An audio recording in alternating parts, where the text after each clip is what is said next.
ನಮಃ ಪರಸ್ಮೈ ಪುರುಷಾಯ ಭೂಯಸೆ ಸದುದ್ಭವಸ್ಥಾನನಿರೋಧಲೀಲಯ ಗೃಹೀತಶಕ್ತಿತ್ರಿತಯಾಯ ದೇಹಿನಾಮಂತರ್ಧ್ರುವಾಯಾನುಪಲಭ್ಯವರ್ತ್ಮನೆ ಸ್ವಾಂತಸ್ಥಾನಂತಶಯ್ಯಾಯ ಪೂರ್ಣಜ್ಞಾನರಸಾರ್ಣಸೆ ಉತ್ತುಂಗವಾಕ್ತರಂಗಾಯ ಮಧ್ವದುಗ್ಧಾಬ್ಧಯೇ ನಮಃ. ಶ್ರೀಮತೋ ರಾಘವೇಂದ್ರಸ್ಯ ನಮಾಮಿ ಪದಪಂಕಜೇ. ಕಾಮಿತಾಶೇಷಕಲ್ಯಾಣಕಲನಾ ಕಲ್ಪಪಾದಪೌ ವಿಷ್ಣುತೀರ್ಥಕಲ್ಪವೃಕ್ಷೋ ವಿಷ್ಣುತೀರ್ಥಶ್ಚ ಕಾಮಧುಕ್ ಚಿಂತಾಮಣಿರ್ವಿಷ್ಣುತೀರ್ಥೋ ಯತೀಂದ್ರಃ ಸರ್ವಕಾಮದಃ. ತಪಸ್ವಾಧ್ಯಾಯ ಶುಶ್ರೂಷಾ ಕೃಷ್ಣಪೂಜಾರತಂ ಮುನಿಂ ವಿಶ್ವೇಶಮಿಷ್ಟದಂ ವಂದೇ ಪರಿವ್ರಾಟ್ ಚಕ್ರವರ್ತಿನಂ.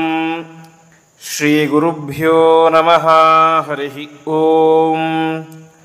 ಅದ್ಯ ಕಥಾನುವಾದೇ ಸತಿ ಕಿಂಚಿತ್ ಪೂರ್ವಕಥಾನುವಾದಃ. ನಾವು ನಿನ್ನೆಯ ಪ್ರವಚನದಲ್ಲಿ ಆ ನರಸಿಂಹದೇವರ ಆವಿರ್ಭಾವ, ಆ ಪ್ರಹ್ಲಾದ ದೇವರು ಅವರ ಹತ್ತಿರ ಮಾಡುವಂತಹ ಪ್ರಾರ್ಥನೆ ಇತ್ಯಾದಿ ವಿಷಯಗಳನ್ನು ನೋಡಿದ್ವಿ. ಇಂದಿನ ಪ್ರವಚನದಲ್ಲಿ ಅಷ್ಟಮಸ್ಕಂದದ ಪ್ರಾರಂಭದಲ್ಲಿ ಯಜ್ಞರೂಪಿಯಾದಂತಹ ಪರಮಾತ್ಮನ ಚರಿತ್ರೆ ಎಂಬುದು ಬರುತ್ತೆ. ನಾವು 4 ಮತ್ತು 5ನೇ ಸ್ಕಂದದಲ್ಲಿ ನೋಡಿದಂತೆ ಸ್ವಯಂಭುವ ಮನುವಿನ ಮಕ್ಕಳ ಚರಿತ್ರೆಯನ್ನು ತಿಳಿಸಿದ್ದರು. ಅದರಲ್ಲಿ ಇನ್ನೊಬ್ಬ ಮಗಳು ಆಕೂತಿ ಅಂತ. ಆ ಆಕೂತಿ ದೇವಿಗೆ ಹುಟ್ಟಿದಂತಹ ಮಗ ಅಂತ ಹೇಳಿದರೆ ಅದು ಯಜ್ಞ ಎಂಬುದಾಗಿ ಪರಮಾತ್ಮನ ಒಂದು ರೂಪ. ಈ ಆಕೂತಿ ದೇವಿಯನ್ನು ಮದುವೆ ಮಾಡಿಕೊಡಬೇಕಾದ್ರೆ ಸ್ವಯಂಭೂಮನುಗಳು ಒಂದು ಕಂಡೀಷನ್ ಹಾಕಿರ್ತಾರೆ. ಏನು ಅಂತ ಹೇಳಿದರೆ ಪುತ್ರಿಕಾ ಪುತ್ರ ಧರ್ಮ ಅಂತ. ಹಿಂದಿನ ಯುಗಗಳಲ್ಲಿದ್ದಂತಹ ಒಂದು ನಿಯಮ ಏನಂತ ಹೇಳಿದರೆ, ಒಂದು ವೇಳೆ ಒಬ್ಬ ವ್ಯಕ್ತಿಗೆ ಕೇವಲ ಹೆಣ್ಣು ಮಕ್ಕಳು ಮಾತ್ರ ಹುಟ್ಟಿದರೆ ಗಂಡು ಮಕ್ಕಳು ಆಗಿರೋದಿಲ್ಲ. ಆ ಸಂದರ್ಭದಲ್ಲಿ ತನ್ನ ಹೆಣ್ಣು ಮಗಳನ್ನು ಮದುವೆ ಮಾಡಿಕೊಡಬೇಕಾದ್ರೆ ಒಂದು ಕಂಡೀಷನ್ ಹಾಕಿರ್ತಾರೆ. ಏನಂತ ಹೇಳಿದರೆ, ಇವಳಲ್ಲಿ ಹುಟ್ಟುವಂತಹ ಗಂಡು ಮಗುವನ್ನು ನನಗೆ ಕೊಡಬೇಕು ಅಂತ. ತನ್ನ ಮೊಮ್ಮಗನನ್ನು ತನ್ನ ಮಗನಾಗಿ ಸ್ವೀಕಾರ ಮಾಡೋದು, ಗಂಡು ಮಕ್ಕಳು ಇಲ್ಲದೆ ಹೋಗಿದ್ರೆ. ಇಲ್ಲಿ ಸ್ವಯಂಭೂ ಮನುವು ಕೂಡ ಆಕೂತಿ ದೇವಿಯನ್ನು ಮದುವೆ ಮಾಡಿಕೊಡ್ಬೇಕಾದ್ರೆ ಈ ನಿಯಮ ಹಾಕಿದ್ದ ಅಂತೆ. ನಿನ್ನಲ್ಲಿ ಹುಟ್ಟುವಂಥ ಗಂಡು ಮಗನ ನನಗೆ ಕೊಡಬೇಕು ಅಂತ. ವಾಸ್ತವಿಕವಾಗಿ ಇಲ್ಲಿ ಇವನಿಗೆ ಗಂಡು ಮಕ್ಕಳು ಇದ್ದವು. ಯಾರಿದ್ರು? ಉತ್ತಾನಪಾದ ಇದ್ದ, ಪ್ರಿಯವ್ರತ ಇದ್ದ. ಹಾಗಿದ್ದರೂ ಕೂಡ ನಿನ್ನ ಮಗನ ನಾನು ಕೊಡಬೇಕು ಅಂತ ನಿಯಮ ಹಾಕಿದ್ದ. ಯಾಕೆ ಹಾಕಿದ ಅಂತ ಹೇಳಿದರೆ, ಸ್ವಯಂಭೂಮನುವಿಗೆ ಗೊತ್ತಿತ್ತು ಅಂತೆ ತನ್ನ ಮಗಳಲ್ಲಿ ಸಾಕ್ಷಾತ್ ಪರಮಾತ್ಮನೇ ಮಗನಾಗಿ ಹುಡ್ತಾನೆ ಅಂತ. ಹಾಗಾಗಿ ಅವನನ್ನು ನಾನೂ ಮಗನನ್ನಾಗಿ ಪಡೆಯಬೇಕು ಎನ್ನುವ ಉದ್ದೇಶದಿಂದಾಗಿ ತನಗೆ ಗಂಡು ಮಕ್ಕಳು ಇದ್ದರೂ ಕೂಡ ಪುತ್ರಿಕಾ ಪುತ್ರ ಧರ್ಮದಂತೆ ಆ ಯಜ್ಞನಾಮಕನಾದಂಥ ಪರಮಾತ್ಮನನ್ನು ಮಗನನ್ನಾಗಿ ಸ್ವೀಕಾರ ಮಾಡಿದ. ಕೊನೆಗೆ ಇಷ್ಟೆಲ್ಲ ಆದ ಮೇಲೆ ಮುಂದೆ ವೈರಾಗ್ಯದಿಂದಾಗಿ ಸ್ವಯಂಭೂಮನುಗಳು ತಪಸ್ಸನ್ನು ಮಾಡಬೇಕು ಅಂತ ಕಾಡಿಗೆ ಹೋಗ್ತಾರೆ. ತಪಸ್ಸನ್ನು ಮಾಡ್ತಾ ಇರ್ತಾರೆ. ಈ ಸಂದರ್ಭದಲ್ಲಿ ಏನಾಗುತ್ತೆ, ಅನೇಕ ಜನ ಅಸುರರು ಅವನು ತಿನ್ನಲಿಕ್ಕೆ ಅಂತ ಬರ್ತಾನಂತೆ. ಅವನ ತಪಸ್ಸನ್ನು ನಾಶ ಮಾಡಿ ಅವನ ಸಂಹಾರ ಮಾಡಬೇಕು ಅಂತ ಬರ್ತಾರೆ. ಆ ಸಂದರ್ಭದಲ್ಲಿ ಯಾವ ಸ್ವಯಂಭೂ ಮನುಗಳು ಅವರ ಬಾಯಿಂದ ಬಂದಂತಹ ಸ್ತೋತ್ರವೇನೆ ಇವತ್ತು ಪ್ರಸಿದ್ಧವಾದಂತಹ ಈಶಾವಾಸ್ಯೋಪನಿಷತ್ ಎಂಬುದಾಗಿ. ಯಾವ ಈಶಾವಾಸ್ಯಮಿದಂ ಸರ್ವಂ ಯತ್ಕಿಂಚ ಜಗತ್ಯಾಂ ಜಗತ್ ತೇನ ತ್ಯಕ್ತೇನ ಭುಂಜೀತಃ ಮಾಘೃತ ಕಸಸಿದ್ಧನಂ ಎಂಬುದಾಗಿ 20 ಮಂತ್ರಗಳಿಂದಾಗಿ ತಮ್ಮ ಮೊಮ್ಮಗನಾದಂತಹ ಯಜ್ಞನಾಮಕ ಪರಮಾತ್ಮನ ಸ್ತೋತ್ರವನ್ನು ಮಾಡ್ತಾರೆ ಯಾವ ಸ್ವಯಂಭೂ ಮನುಗಳು. ಆ ರೀತಿಯಾಗಿ ಸ್ತೋತ್ರ ಮಾಡಿದಾಗ ಪರಮಾತ್ಮ ತಾನು ಬಂದು ಆ ದುಷ್ಟರೆಲ್ಲರನ್ನು ಕೂಡ ಸಂಹಾರ ಮಾಡಿ ತಮ್ಮ ತಾತನಿಗೆ, ಅಜ್ಜನಿಗೆ ವಿಶೇಷವಾದ ಧರ್ಮೋಪದೇಶವನ್ನು ಮಾಡ್ತಾನೆ. ಈ ರೀತಿಯಾಗಿ ಪ್ರಾರಂಭದಲ್ಲಿ ಯಜ್ಞನಾಮಕನಾದಂತಹ ಪರಮಾತ್ಮನ ವಿಚಾರ ಎಂಬುದು ಬರುತ್ತೆ. ಹೀಗೆ ಬಂದಂತಹ ಉಪನಿಷತ್ತು ಈಶಾವಾಸ್ಯ ಉಪನಿಷತ್ತು ಅಂತ. ವಾಸ್ತವಿಕವಾಗಿ ನೋಡಲಿಕ್ಕೆ ತುಂಬ ಚಿಕ್ಕ ಉಪನಿಷತ್ತು, ಕೇವಲ 20 ಮಂತ್ರಗಳಿವೆ. ಆದರೆ ತನ್ನೊಳಗಡೆ ವಿಶೇಷವಾದಂಥ ತತ್ವಗಳನ್ನು ಯಾರ ಹತ್ತಿರವೂ ಕೂಡ ಕೈವಡ್ಡಿ ಏನನ್ನೂ ಬೇಡಬಾರದು, ಪರಮಾತ್ಮೆಯನ್ನು ಕೊಟ್ಟಿರ್ತಾರೋ ಅದರಲ್ಲೇ ತೃಪ್ತಿಯನ್ನು ಪಡಬೇಕು ಎಂಬುದಾಗಿ ತಿಳಿಸುವಂತಹ ಮಂತ್ರ. ಮತ್ತು ಜೀವನದ ಉದ್ದಕ್ಕೂ ಕೂಡ ನಮ್ಮ ಕರ್ತವ್ಯವನ್ನು ನಾವು ಪ್ರಾಮಾಣಿಕವಾಗಿ ಮಾಡಬೇಕು. ಆ ರೀತಿಯಾಗಿ ಮಾಡಿದಾಗ ಮಾತ್ರ ಪರಮಾತ್ಮನಿಗೆ ತೃಪ್ತಿಯಾಗುತ್ತೆ ಎಂಬುದಾಗಿ ತಿಳಿಸುವಂತಹ ದಿವ್ಯ ಮಂತ್ರ. ಈ ರೀತಿಯಾಗಿ ಇಷ್ಟು ಚರಿತ್ರೆಯನ್ನು ಹೇಳಿ ಮುಂದೆ ಯಾವ ಗಜೇಂದ್ರದ ಉದ್ಧಾರದ ಕಥೆಯನ್ನು ತಿಳಿಸ್ತಾ ಹೋಗ್ತಾರೆ. ಇದು ನಡೆದದ್ದು 4ನೇ ಮನ್ವಂತರದಲ್ಲಿ, ತಾಪಸ ಎನ್ನುವಂತಹ ಮನ್ವಂತರ. ಈಗ ನಾ ಇರೋದು 7ನೇ ಮನ್ವಂತರ, ವೈವಸ್ವತ ಮನ್ವಂತರ. ಇದು ನಡೆದದ್ದು 4ನೇ ಮನ್ವಂತರದಲ್ಲಿ. ಅದರಲ್ಲಿ ಇಬ್ಬರು ಗಂಧರ್ವರಿದ್ದರಂತೆ, ಹಾ ಹಾ ಮತ್ತು ಹೂ ಹೂ ಎಂಬುದಾಗಿ. ಆ ಇಬ್ಬರು ಗಂಧರ್ವರಿಗೆ ಒಂದು ವಿಶೇಷ ಶಕ್ತಿ ಇರುತ್ತೆ, ಇಚ್ಛಾರೂಪಿಗಂತ. ಯಾವ ರೂಪವನ್ನು ಬೇಕಾದರೂ ಕೂಡ ತೊಡುವಂತಹ ಸಾಮರ್ಥ್ಯ ಅವರಿಗಿರುತ್ತೆ. ಆ ರೀತಿಯಾಗಿ ಅವರು ಒಂದು ದಿವಸ ಭೂಲೋಕಕ್ಕೆ ಬಂದಿರ್ತಾರೆ, ಗಂಗಾ ನದಿಯ ಸ್ನಾನಕ್ಕೆ ಅಂತ ಬಂದಿರ್ತಾರೆ. ಆ ಸಂದರ್ಭದಲ್ಲಿ ಏನಾಗುತ್ತೆ, ಅಲ್ಲಿ ಒಬ್ಬ ಋಷಿಗಳು ತಪಸ್ಸು ಮಾಡ್ತಾ ಇರ್ತಾರೆ. ಅವರ ಹೆಸರು ದೇವಲರು ಅಂತ. ಆ ದೇವಲ ಋಷಿಗಳಲ್ಲಿ ಕೂತಿರ್ತಾರೆ. ಆವಾಗ ಈ ಗಂಧರ್ವರಿಗೆ ಏನೋ ತಮಾಷೆ ಮಾಡಬೇಕು ಅಂತ ಅನಿಸುತ್ತೆ. ಆವಾಗ ಏನಾಗುತ್ತೆ, ಹೂ ಹೂ ಎನ್ನುವಂತಹ ಗಂಧರ್ವ ತಾನು ಆನೆ ಆಗ್ತಾನೆ, ಹಾ ಹಾ ಎನ್ನುವಂತಹ ಗಂಧರ್ವ ಮೊಸಳೆ ಆಗ್ತಾನೆ. ಈ ಋಷಿಗಳು ಸ್ನಾನ ಮಾಡಲಿಕ್ಕೆ ಅಂತ ನದಿಗಿಳಿತಾರೆ. ಅಲ್ಲಿ ನೋಡಿದರೆ ಭಯಾನಕವಾದ ದೊಡ್ಡ ಮೊಸಳೆ ಇದೆ. ಮೊಸಳೆ ನನ್ನ ತಿಂದೇ ಬಿಡುತ್ತೆ ಅಂತ ಹೆದರಿಕೆಯಿಂದ ತೀರಕ್ಕೆ ಬರ್ತಾರೆ. ನದಿ ತೀರಕ್ಕೆ ಬಂದರೆ ಅಲ್ಲಿ ಒಂದು ದೊಡ್ಡ ಆನೆ. ಒಳಗಡೆ ನದಿಗೆ ಹೋಗ್ಬೇಕಂತ ಹೇಳಿದ್ರೆ ದೊಡ್ಡ ಮೊಸಳೆ ಇದೆ, ಹೊರಗಡೆ ಬರಬೇಕು ಅಂತ ಹೇಳಿದ್ರೆ ದೊಡ್ಡ ಆನೆ ಇದೆ. ಏನು ಮಾಡಬೇಕು ಅಂತ ತೋಚದೆ ತುಂಬ ಗಾಬರಿಯಾಗಿ ಬಿಡ್ತಾರೆ ಪಾಪ ಅವರು. ಒಂದು ಕ್ಷಣ ಕಣ್ಣು ಮುಚ್ಚಿ ಧ್ಯಾನ ಮಾಡ್ತಾರೆ. ಆವಾಗ ಗೊತ್ತಾಗುತ್ತೆ, ಇದು ನಿಜವಾದಂತಹ ಆನೆ ಅಲ್ಲ, ಇದು ನಿಜವಾದಂತಹ ಮೊಸಳೆಯೂ ಅಲ್ಲ. ಇಬ್ಬರು ಗಂಧರ್ವರು ಸುಮ್ಮನೆ ತಮಾಷೆ ಮಾಡಲಿಕ್ಕೆ ಬಂದಿದ್ದಾರೆ ಎಂಬುದಾಗಿ ತಿಳಿದುಕೊಂಡು ತಕ್ಷಣದಲ್ಲಿಯೇ ಅವರಿಗೆ ಶಾಪವನ್ನು ಕೊಟ್ಟುಬಿಡ್ತಾರೆ. ಯಾವ ರೂಪದಿಂದಾಗಿ ನೀವು ನನ್ನನ್ನು ತಮಾಷೆ ಮಾಡಲಿಕ್ಕೆ ಬಂದಿದ್ದೀರೋ ಅದೇ ರೂಪದಿಂದಾಗಿ ನೀವು ಮುಂದಿನ ಜನ್ಮದಲ್ಲಿ ಹುಟ್ಟಿ ಎಂಬುದಾಗಿ ಶಾಪವನ್ನು ಕೊಟ್ಟುಬಿಡ್ತಾರೆ. ಆ ರೀತಿಯಾಗಿ ಜ್ಞಾನಿಗಳಿಗೆ ಮಾಡಿದಂತಹ ತಮಾಷೆಯಿಂದಾಗಿ ಅವರಿಗೇನಾಯಿತು, ದೊಡ್ಡ ಮೊಸಳೆಯೇ ಜನ್ಮವೇ ಬಂದ್ಬಿಡುತ್ತು. ಹಾಗಾಗಿ ಜ್ಞಾನಿಗಳನ್ನು ಅವಮಾನ ಮಾಡೋದು ಮಾತ್ರ ಅಲ್ಲ, ತಮಾಷೆ ಕೂಡ ಮಾಡಬಾರ್ದು ಅಂತ. ಹಾಗಾಗಿ ಅವರಿಗೆ ಆ ಶಾಪ ಬಂತು. ಇದರಲ್ಲಿ ಮೊಸಳೆಯಾಗಬೇಕು ಅಂತ ಹುಟ್ಟಿದಂತಹ ಹಾಹಾನಿಗೆ ಮುಂದಿನ ಜನ್ಮದಲ್ಲಿ ಮೊಸಳೆ ಜನ್ಮವೇ ಬಂತು. ಆದರೆ ಹೂ ಹೂ ಎನ್ನುವಂಥ ಗಂಧರ್ವನಿಗೆ ಒಂದು ವಿಶೇಷ ಶಾಪ ಕೊಟ್ಟರು ಅಂತೆ. ನೀನು ಮುಂದಿನ ಜನ್ಮದಲ್ಲಿ ರಾಜನಾಗಿ ಹುಟ್ಟಿ ಆಮೇಲೆ ಮೊಸಳೆಯ ಆನೆಯಾಗಿ ಹುಟ್ಟು ಅಂತ. ಯಾಕೆ ಅಂತ ಹೇಳಿದರೆ ಅವನಿಗೆ ರಾಜನಾಗುವಂಥ ಪ್ರಾರಬ್ಧ ಕರ್ಮ ಇತ್ತು. ಹಾಗಾಗಿ ಆ ರೀತಿ ಶಾಪವನ್ನು ಕೊಟ್ಟರು. ಮುಂದೆ ಆ ಗಂಧರ್ವ ಇಂದ್ರದ್ಯುಮ್ನ ಎನ್ನುವಂಥ ಒಬ್ಬ ರಾಜನಾದ, ಪಾಂಡ್ಯ ದೇಶ ಅಂತ ಚೆನ್ನಾಗಿ ರಾಜ್ಯಭಾರವನ್ನು ಮಾಡ್ತಾ ಇದ್ದ. ರಾಜ್ಯಭಾರ ಎಲ್ಲವನ್ನು ಕೂಡ ಮುಗಿಸಿ ಕೊನೆಗೆ ವಿರಕ್ತಿಯಿಂದಾಗಿ ತಪಸ್ ಮಾಡಲಿಕ್ಕೆ ಅಂತ ಕಾಡಿಗೆ ಹೋಗ್ತಾನೆ.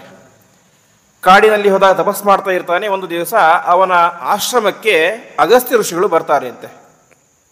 ಅಗಸ್ತ್ಯ ಋಷಿಗಳು ಬರ್ತಾರೆ. ಇವನೇನೋ ದೇವ್ರ ಪೂಜೆ ಮಾಡ್ತಾ ಇರ್ತಾನೆ. ಅವನಿಗೆ ಅಗಸ್ತ್ಯರು ಬಂದಿದ್ದರ ಅರಿವೇ ಇರೋದಿಲ್ಲ. ಕೊನೆಗೆ ಅಗಸ್ತ್ಯರಿಗೆ ಸಿಟ್ಟು ಬಂದು, ನಿನ್ನಂತಹ ಒಬ್ಬ ರಾಜನ ಆಶ್ರಮಕ್ಕೆ ಒಬ್ಬ ಋಷಿ ಬಂದರೂ ಕೂಡ ನೀನೇ ಮಾಡಲಿಲ್ಲ, ಸತ್ಕಾರವನ್ನೇ ಮಾಡಲಿಲ್ಲ ಅಂತ ನೀನು ಮುಂದಿನ ಜನ್ಮದಲ್ಲಿ ಆನೆಯಾಗಿ ಹುಟ್ಟುವಂತ ಶಾಪ ಕೊಟ್ಟು ಬಿಡ್ತಾರೆ. ಈಗಾಗಲೇ ಆನೆಯಾಗಿ ಹುಟ್ಟುವಂಥ ಅವನಿಗೆ ಶಾಪ ಇತ್ತು. ಇದರ ಜೊತೆಗೆ ಅಗಸ್ತ್ಯರ ಶಾಪ, ಹೀಗೆ ದೇವಲ ಋಷಿಗಳ ಶಾಪ, ಅಗಸ್ತ್ಯ ಋಷಿಗಳ ಶಾಪ. ಇದರಿಂದಾಗಿ ಅವನು ರಾಜನಾಗಿ ಹುಟ್ಟಿ ಮುಂದಿನ ಜನ್ಮದಲ್ಲಿ ಆನೆಯಾಗಿ ಹುಟ್ಟಿದ. ಆನೆಯಾಗಿ ಹುಟ್ಟಿದ್ದಿಲ್ಲ ಅಂತ ಹೇಳಿದ್ರೆ ಈ ಒಂದು ಯಾವುದೋ ಭೂಮಿಯ ಪ್ರದೇಶದಲ್ಲಿ ಅಲ್ಲ, ಹೊರತು ಹುಟ್ಟಿದ್ದು ಕ್ಷೀರ ಸಮುದ್ರದಲ್ಲಿ. ಆ ಕ್ಷೀರ ಸಮುದ್ರದಲ್ಲಿ ಯಾವ ತ್ರಿಕೂಟ ಎನ್ನುವಂತಹ ಪರ್ವತ ಇದೆ. ಆ ಪರ್ವತ ಇರೋದು ಒಟ್ಟು 10,000 ಯೋಜನೆ ವಿಸ್ತೀರ್ಣವಾದದ್ದು. ಆ ಪರ್ವತದಲ್ಲಿ ಒಟ್ಟು 3 ಶಿಖರಗಳಿರ್ತವೆ. ತ್ರಿಕೂಟ ಅಂತ 3 ಶಿಖರಗಳು ಅಂತ. ಒಂದು ಬೆಳ್ಳಿಯದ್ದು, ಒಂದು ಬಂಗಾರದ್ದು, ಇನ್ನೊಂದು ಕಬ್ಬಿಣದ್ದು ಅಂತ. ಆ ರೀತಿಯಾದ ಪರ್ವತ. ಅದರಲ್ಲಿ ಒಂದು ಉದ್ಯಾನವನ, ಗಾರ್ಡನ್. ಅದರಲ್ಲಿ ಈ ಆನೆ ಹುಟ್ಟಿರುತ್ತೆ. ಅಲ್ಲೇ ಸಮುದ್ರದಲ್ಲಿ, ಸರೋವರದಲ್ಲಿ ಈ ಮೊಸಳೆ ಇರುತ್ತೆ. ಒಂದು ದಿವಸ ಮಧ್ಯಾಹ್ನದ ಸಂದರ್ಭ, ತುಂಬ ಬಿಸಿಲಿರುತ್ತೆ. ನೀರು ಕುಡಿಬೇಕು ಅಂತ ಈ ಆನೆ ತನ್ನ ಸಂಗಾತಿಯರೊಂದಿಗೆ, ಆ ಆನೆ ಸಾಮಾನ್ಯ ಆನೆ ಆಗಿರೋದಿಲ್ಲ, ರಾಜ ಆನೆ ಆಗಿರುತ್ತೆ. ಹಾಗಾಗಿ ಅನೇಕ ಜನ ಹೆಂಡತಿಯರಿರ್ತಾರೆ ಆನೆಗಳು. ಅದರ ಜೊತೆಗೆ ಭೋಗ ಮಾಡಬೇಕು ಅಂತ ಅಲ್ಲಿಗೆ ಸರೋವರಕ್ಕೆ ಬರುತ್ತೆ. ಸ್ವಲ್ಪ ನೀರು ಕುಡಿಯುತ್ತೆ, ತಂಪಂತ ಅನಿಸುತ್ತೆ. ಕೊನೆಗೆ ತುಂಬ ಬಿಸಿಲಿರುತ್ತೆ. ಹಾಗಾಗಿ ಇಲ್ಲಿಯೇ ಸ್ನಾನ ಮಾಡೋಣ ಅಂತ ನೀರಿನ ಒಳಗಡೆ ಪ್ರವೇಶ ಮಾಡುತ್ತೆ. ಪ್ರವೇಶ ಮಾಡಿತು ಬೇಕಾದಷ್ಟು ವಿಹಾರ ಮಾಡಿದು. ಕೊನೆಗೆ ಇನ್ನೇನು ಹೊರಗಡೆ ಬರಬೇಕು. ಆ ಸಂದರ್ಭದಲ್ಲಿ ಏನಾಗುತ್ತೆ, ಒಂದು ದೊಡ್ಡ ಮೊಸಳೆ ಬಂದು ಆ ಆನೆಯ ಕಾಲನ್ನು ಹಿಡಿದುಕೊಂಡು ಬಿಡುತ್ತೆ. ಆ ಮೊಸಳೆ ಬೇರೆ ಯಾರೂ ಅಲ್ಲ, ಹಾಹಾ ಎನ್ನುವಂಥ ಗಂಧರ್ವ. ಕೊನೆಗೆ ಬಿಡಿಸ್ಕೊಳ್ಬೇಕಂತ ಪ್ರಯತ್ನ ಮಾಡಿತು. ಎಷ್ಟು ಪ್ರಯತ್ನ ಮಾಡಿದರೂ ಕೂಡ ಬಿಡಿಸಲಿಕ್ಕೆ ಸಾಧ್ಯ ಆಗಲಿಲ್ಲ. ಕೊನೆಗೆ ಆ ಆನೆಯ ಜೊತೆ ಬಂದಂತಹ ಬೇರೆ ಹೆಣ್ಣಾನೆಗಳು ಅವುಗಳ ಪ್ರಯತ್ನ ಮಾಡಿದ್ರು, ಆದರೂ ಆಗಲಿಲ್ಲ. ಕೊನೆಗೆ ಕೆಲವೊಂದು ಆನೆಗಳು ಮತ್ತೆ ತಮ್ಮ ಉದ್ಯಾನವನಕ್ಕೆ ಹೋಗಿ ಬೇರೆ ಬೇರೆ ಆನೆಗಳನ್ನು ಕರ್ಕೊಂಡು ಬಂದುವಂತೆ. ಎಷ್ಟು ಪ್ರಯತ್ನ ಮಾಡಿದರೂ ಕೂಡ ಬಿಡಿಸಲಿಕ್ಕೆ ಸಾಧ್ಯನೇ ಆಗಲಿಲ್ಲ. ಕೊನೆಗೆ ಸಾಯಂಕಾಲದ ಹೊತ್ತಾಯಿತು. ಎಲ್ಲ ಆನೆಗಳು ಕೂಡ ಬಂದು ಸರೋವರ ತೀರದಲ್ಲಿ ನಿಂತುಕೊಂಡು ಇಲ್ಲಿ ತನಕ ಪ್ರಯತ್ನ ಮಾಡಿದರೆ ಸಾಧ್ಯ ಆಗಲಿಲ್ಲ. ಕೊನೆಗೆ ನೋಡ್ತಾ ನಿಂತ್ಕೊಂಡು ಅಷ್ಟೇ, ಅವ್ರ ಕೈಯಲ್ಲಿ ಏನೂ ಆಗಲಿಲ್ಲ. ಕೊನೆಗೆ ರಾತ್ರಿ ಆಯಿತು, ತಮ್ಮ ತಮ್ಮ ಮನೆಗಳಿಗೆ ಹೋಗಿಬಿಟ್ಟು. ಈ ಕಡೆ ಇದ್ದದ್ದೇನು ಆ ಆನೆ ಒಂದೇ. ಎಷ್ಟು ಪ್ರಯತ್ನ ಮಾಡಿದರೂ ಸಾಧ್ಯನೇ ಆಗೋದಿಲ್ಲ. ಒಂದು ಸಲ ತೀರಕ್ಕೆ ಎಳೆದುಕೊಂಡು ಬರೋದು, ಮುಂದೆ ಮತ್ತೆ ಮೊಸಳೆ ನೀರೊಳಗಡೆ ಎಳೆದುಕೊಂಡು ಹೋಗೋದು. ಇಷ್ಟ ಆಯಿತು. ಆಗ್ತಾ ಎಷ್ಟು ವರ್ಷ ಈ ಯುದ್ಧ ನಡೆಯಿತು ಅಂತ ಹೇಳಿದ್ರೆ 1000 ವರ್ಷಗಳ ಕಾಲ ಈ ರೀತಿಯಾದ ಕದನ ನಡೆಯಿತು ಅಂತೆ. ಎಷ್ಟು ಹೊತ್ತಾದರೂ ಕೂಡ ಆನೆಗೂ ಈ ಕಡೆ ಜಯ ಇಲ್ಲ, ಹಾಗಂತ ಮೊಸಳೆಗೂ ಜಯ ಇಲ್ಲ. ಹಾಗಾಗಿ ಇಬ್ಬರೂ ಸಮಾನ ಬಲ ಇತ್ತು. ಹಾಗಾಗಿ ಗೆಲ್ಲಲಿಕ್ಕೆ ಸಾಧ್ಯ ಆಗಲಿಲ್ಲ. ಕೊನೆಗೆ ಇಷ್ಟೆಲ್ಲ ದುಃಖವನ್ನು ಅನುಭವಿಸಿದ ಮೇಲೆ ಆನೆಗೆ ಬುದ್ಧಿ ಬರುತ್ತೆ ಅಂತ ಇಲ್ಲಿ ತನಕ ಅದು ಏನು ಅಂದ್ಕೊಂಡಿತ್ತು, ನನ್ನ ಅಣ್ಣ ಬಂದು ಕಾಪಾಡ್ತಾನೆ, ನನ್ನ ತಮ್ಮ ಬಂದು ಕಾಪಾಡ್ತಾನೆ ಎಂಬುದಾಗಿ ತನ್ನ ಬಂಧು ಬಾಂಧವರ ಮೇಲೆ ಏನೋ ನಂಬಿಕೆ ಇಟ್ಕೊಂಡಿತ್ತು. 1000 ವರ್ಷ ಆದರೂ ಕೂಡ ಯಾರೂ ಬರಲಿಲ್ಲ. ಆವಾಗ ಅನಿಸುತ್ತೆ ಅವನಿಗೆ, ನನ್ನನ್ನು ರಕ್ಷಣೆ ಮಾಡುವಂಥ ಏಕೈಕ ವ್ಯಕ್ತಿ ಅಂತ ಹೇಳೋದು ಪರಮಾತ್ಮನೊಬ್ಬನೇ ಅಂತ. ಈ ರೀತಿಯಾಗಿ ಗೊತ್ತಾದಾಗ ಪರಮಾತ್ಮನ ಹತ್ತಿರ ವಿಶೇಷವಾಗಿ ಪ್ರಾರ್ಥನೆ ಮಾಡುತ್ತೆ. ಪ್ರಾರ್ಥನೆ ಮಾಡುವಂತಹ ಸಂದರ್ಭದಲ್ಲಿ ಪರಮಾತ್ಮನ ಸಮರ್ಪಣೆ ಮಾಡಬೇಕು ಅಂತ. ಏನು ಕೊಡಬೇಕು? ತನ್ನ ಶಕ್ತಿ ಇಲ್ಲವೇ ಇಲ್ಲ, ಏನು ತನ್ನ ದೇಹದಲ್ಲಿ ರಕ್ತ ಇಲ್ಲ, ಇಳಿದುಕೊಂಡು ಹೋಗಿಬಿಟ್ಟಿದೆ. ತನ್ನ ಕೈಯಲ್ಲಿ ಏನೂ ಶಕ್ತಿ ಇಲ್ಲ, ಕೊಡಲಿಕ್ಕಂತೂ ಏನೂ ಇಲ್ಲ. ಕೊನೆಗೆ ಅದೇ ಸರೋವರದಲ್ಲಿ ಒಂದು ಕಮಲದ ಹೂವು ಅರಳಿರುತ್ತೆ. ಆ ಅರಳಿದಂತಹ ಕಮಲದ ಹೂವನ್ನು ತನ್ನ ಎಲ್ಲ ಶಕ್ತಿಯನ್ನು ಉಪಯೋಗಿಸಿ ಕಿತ್ತಿತಂತೆ. ಅಂದರೆ ಅಷ್ಟು ಶಕ್ತಿ ಇರಲಿಲ್ಲ. ಇಷ್ಟ ಹಾಕಿ ಪರಮಾತ್ಮನ ಹತ್ತಿರ ಪ್ರಾರ್ಥನೆ ಮಾಡುತ್ತೆ. ಸ್ವಂತ ಸರಸ್ಸಿರುಬಲೇನ ಗೃಹೀತ ಅರ್ಥಃ ದೃಷ್ಟ್ವಾ ಗರುತ್ಪತಿ ಹರಿಂ ಖೌಪಾತ್ತ ಚಕ್ರಂ ಉತ್ಕ್ಷಿಪ್ಯ ಸಾಂಬುಜಕರಂ ಗಿರಮಾಹ ಕೃಚ್ಛಾತ್ ನಾರಾಯಣಾಖಿಲ ಗುರು ಭಗವನ್ ನಮಸ್ತೆ ಅಂತ ಪರಮಾತ್ಮ ನಿನಗೆ ನಮಸ್ಕಾರ ಅಂತ ಆ ಉತ್ಕ್ಷಿಪ್ಯ ಸಾಂಬುಜಕರಂ ಕಮಲವನ್ನು ಪರಮಾತ್ಮನಿಗೆ ಸಮರ್ಪಣೆ ಮಾಡುತ್ತೆ. ಪರಮಾತ್ಮ ತಕ್ಷಣದಲ್ಲಿ ಏನೇ ಬಂದು ತಾನೇನು ಮಾಡ್ತಾನೆ, ಆ ಮೊಸಳೆಯ ಶಿರಸ್ಸನ್ನು ಛೇದ ಮಾಡಿ ಆನೆಯ ಉದ್ಧಾರವನ್ನು ಮಾಡ್ತಾನೆ.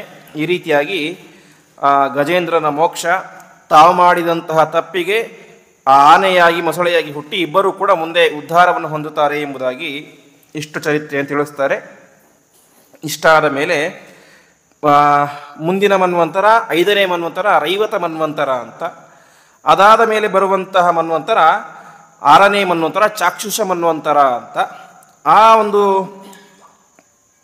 ಮನ್ವಂತರದಲ್ಲಿ ಪರಮಾತ್ಮ ಅಜಿತ ಎನ್ನುವಂತಹ ರೂಪದಿಂದ ಅವತಾರ ಮಾಡಿ ದೇವತೆಗಳ ಉದ್ಧಾರ ಮಾಡ್ತಾನೆ ಎನ್ನುವಂಥ ಚರಿತ್ರೆಯನ್ನು ತಿಳಿಸ್ತಾ ಹೋಗ್ತಾರೆ. ಇದರಲ್ಲಿ ಆದಂತಹ ಘಟನೆ ಸಮುದ್ರ ಮಥನ ಅಂತ ಪ್ರಸಿದ್ಧವಾಗಿ ಎಲ್ಲರಿಗೂ ಗೊತ್ತಿರುವಂತಹ ಘಟನೆ. ಈ ಕ್ಷೀರ ಸಮುದ್ರ ವಾಸ್ತವಿಕವಾಗಿ ಪರಮಾತ್ಮನ ಮಾವನ ಮನೆ. ಯಾಕೆಂದರೆ ಕ್ಷೀರ ಸಮುದ್ರದಲ್ಲಿ ಹುಟ್ಟಿದಂಥವಳು ಲಕ್ಷ್ಮೀದೇವಿ. ಅಂತಹ ಕ್ಷೀರ ಸಮುದ್ರವನ್ನೇ ಯಾಕೆ ಎಲ್ಲರೂ ಕೂಡ ಸೇರಿ ಮಥನ ಮಾಡಿದರು ಅಂತ ಪರೀಕ್ಷಿತ ಮಹಾರಾಜ ಪ್ರಶ್ನೆ ಮಾಡ್ತಾನೆ. ಇಷ್ಟು ಹೇಳಿದಾಗ ಅದರ ಚರಿತ್ರೆಯನ್ನು ಶುಕಾಚಾರ್ಯ ಹೇಳ್ತಾ ಹೋಗ್ತಾರೆ. ಮೊದಲನೇದಾಗಿ ಸಮುದ್ರ ಶಬ್ದಕ್ಕೆ ಅರ್ಥ ಏನು ಅಂತ ಹೇಳಿದರೆ, ಮುದ್ರ ಅಂತ ಹೇಳಿದರೆ ತೀರ, ದಡ ಅಂತ ಅರ್ಥ. ಯಾವುದಕ್ಕೆ ದಡ ಇದೆಯೋ ಅದು ಸಮುದ್ರ ಅಂತ. ದಡ ನದಿಗೂ ಇರುತ್ತೆ, ಕೆರೆಗೂ ಇರುತ್ತೆ, ಸರೋವರಕ್ಕೂ ಇರುತ್ತೆ, ಹಾಗೆ ಸಮುದ್ರಕ್ಕೂ ಇರುತ್ತೆ.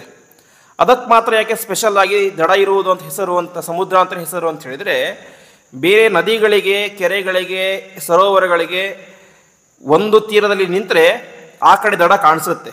ಸಮುದ್ರಕ್ಕೆ ಹಾಗಲ್ಲ. ಸಮುದ್ರದ ಒಂದು ತೀರದಲ್ಲಿ ನಿಂತು ಇನ್ನೊಂದು ದಡ ಕಾಣಿಸೋದಿಲ್ಲ.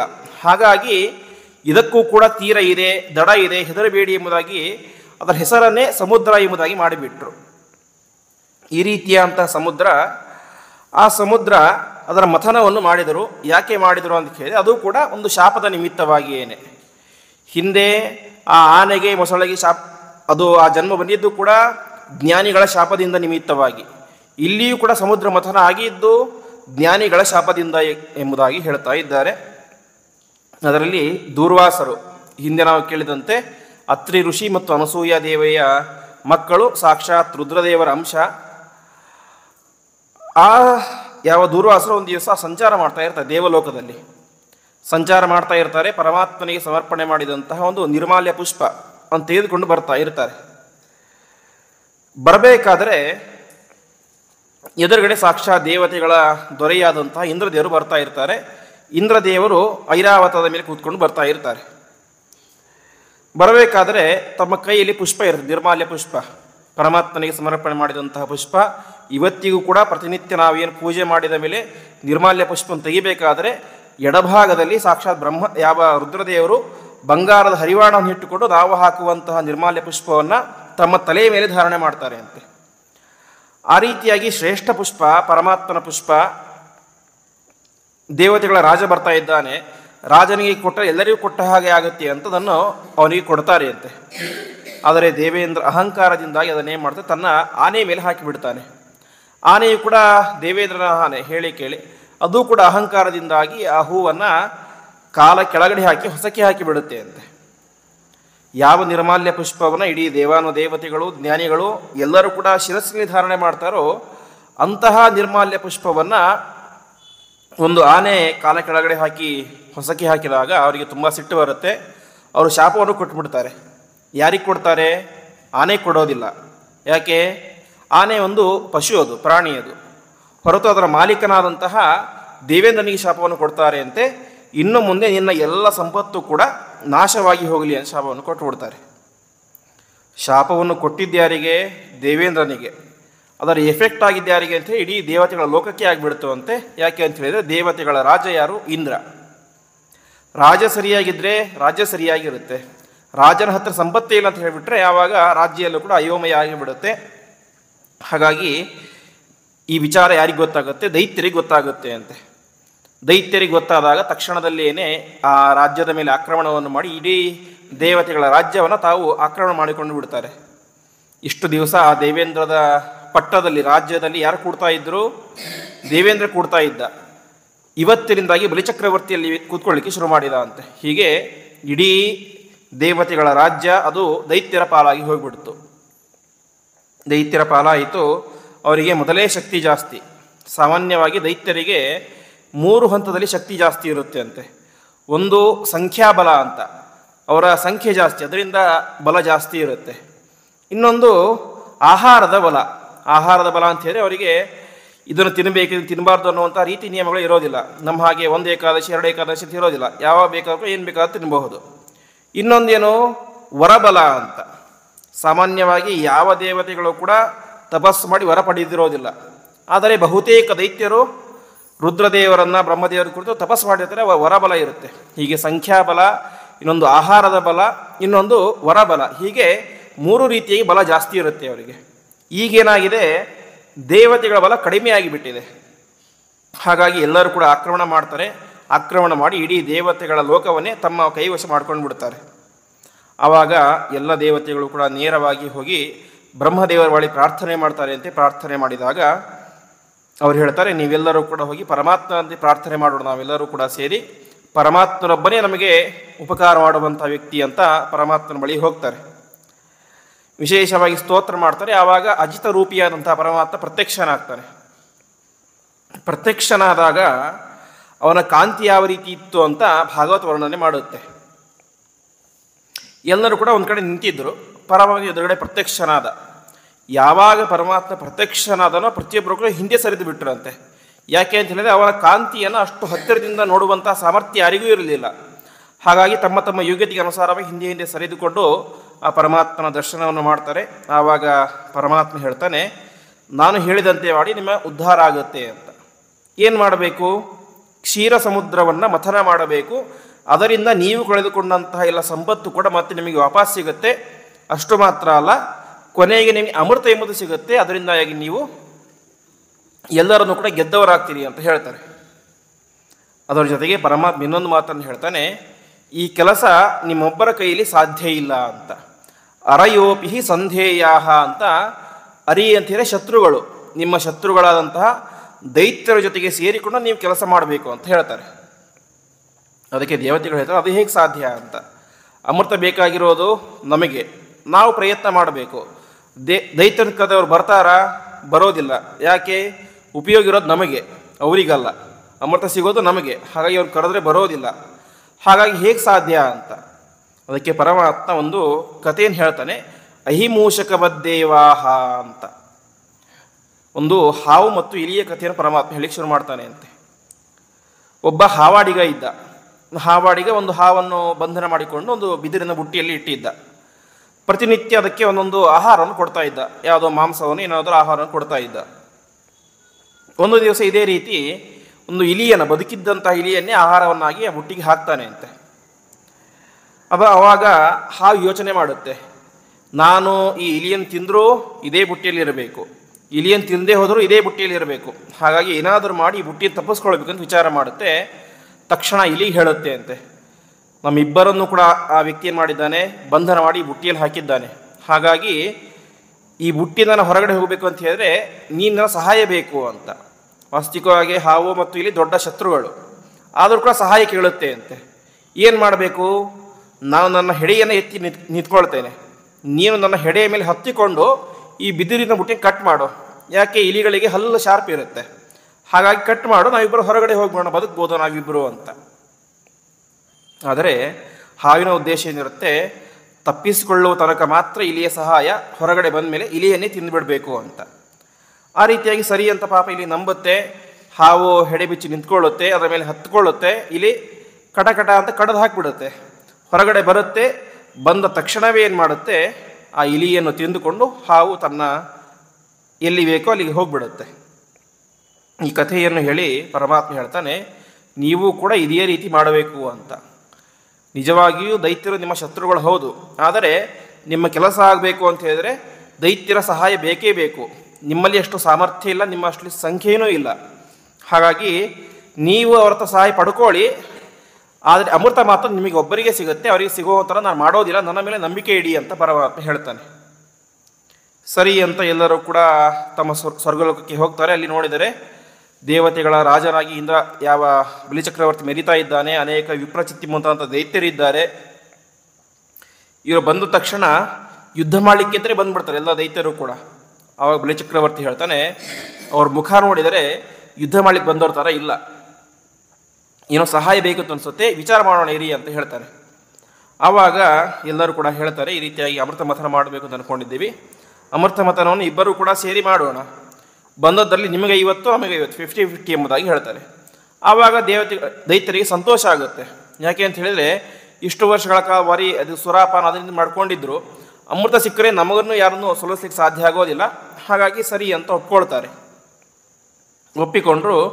ಸರಿ, ಮುಂದೆ ಕ್ಷೀರ ಸಮುದ್ರ ಮಥನ ಮಾಡಬೇಕು, ಕಡಗೋಲು ಬೇಕು. ಕಡಗೋಲು ಯಾವುದು ಅಂತ ಕೇಳಿದಾಗ ಮಂದರ ಪರ್ವತ. ಆ ಮಂದರ ಪರ್ವತ ಅದನ್ನು ಸಾಕ್ಷಾತ್ ಪರಮಾತ್ಮನೇನೆ ಬಂದು ಎತ್ತಿ ಗರುಡನ ಮೇಲೆ ಇಡ್ತಾನೆ ಅಂತೆ. ಯಾಕೆ ಅಂತ ಹೇಳಿದರೆ ಆ ಮಂದರ ಪರ್ವತಕ್ಕೆ ರುದ್ರದೇವರ ವರ ಇತ್ತು ಅಂತ, ನಿನ್ನನ್ನು ಯಾರೂ ಕೂಡ ಅಲಗಾಡಿಸಬಾರ್ದು ಅಂತ. ಹಾಗಾಗಿ ಬೇರೆ ದೇವತೆಗಳಿಗೆ ಅದನ್ನು ಅಲಗಾಡಿಸಲಿಕ್ಕೆ ಸಾಧ್ಯ ಇಲ್ಲ. ಹಾಗಾಗಿ ಪರಮಾತ್ಮನೇ ಬಂದು ಅದನ್ನು ಎತ್ತಿ ಗರುಡನ ಮೇಲೆ ಇಡ್ತಾನೆ. ಗರುಡನ ಮೇಲೆ ಇಟ್ಟ ಮುಂದೆ ಗರುಡ ಹೋಗ್ತಾ ಇದ್ದಾನೆ, ಅದರ ಹಿಂದ್ಗಡೆ ದೈತ್ಯರು ದೇವತೆಗಳು ಬರ್ತಾ ಇದ್ದಾರೆ. ಇದನ್ನು ನೋಡಿ ದೇವತೆಗಳಿಗೆ ಸ್ವಲ್ಪ ಅನಿಸುತ್ತೆ ಅಂತೆ, ನಾವು ಕೂಡ ಹೊತ್ಕೊಳ್ಬೇಕು ಈ ಪರ್ವತವನ್ನು ಅಂತ. ಸ್ವಲ್ಪ ಆಸೆ ಆಗುತ್ತೆ, ನಾವು ಹೊತ್ಕೊಳ್ಬೇಕು, ನಮ್ಮ ಕೆಲಸ ನಮ್ಮ ಸಾಮರ್ಥ್ಯ ಕೂಡ ತೋರಿಸಬೇಕು ಅಂತ ದೈತ್ಯರಿಗೂ ಆಸೆ ಆಗುತ್ತೆ, ದೇವತೆಗಳಿಗೂ ಆಸೆ ಆಗುತ್ತೆ. ಪರಮಾತ್ಮ ಹೇಳ್ತಾನೆ, ನಿಮ್ಮ ಕೈಲಿ ಸಾಧ್ಯ ಇಲ್ಲ, ಬಿಟ್ಟುಬಿಡಿ ಸುಮ್ಮನೆ ಅಂತ. ಇಲ್ಲ, ನಾವು ಹೊತ್ಕೊಳ್ತೀವಿ, ಗರುಡ ಒಬ್ಬನೇ ಹೊತ್ಕೊಂಡಿದ್ದ, ನಮ್ಗೆ ಇಷ್ಟು ಜನ ಇದ್ದು ಹೊತ್ಕೊಳ್ಳಿಕ್ಕೆ ಆಗೋದಿಲ್ವಾ ಅಂತ. ಸರಿ ಅಂತ ಪರಮಾತ್ಮ ಅದನ್ನು ಎತ್ತಿ ದೇವತೆಗಳ ಮೇಲೆ ಇಡ್ತಾನೆ ಅಂತೆ. ತಕ್ಷಣದಲ್ಲಿಯೇ ಅನೇಕ ಜನ ದೈತ್ಯರು, ಅನೇಕ ಜನ ದೇವತೆಗಳೆಲ್ಲರೂ ಕೂಡ ಆ ಪರ್ವತದ ಕೆಳಗಡೆ ಪುಡಿಯಾಗಿ ಹೋಗಿಬಿಡ್ತಾರೆ ಅಂತೆ.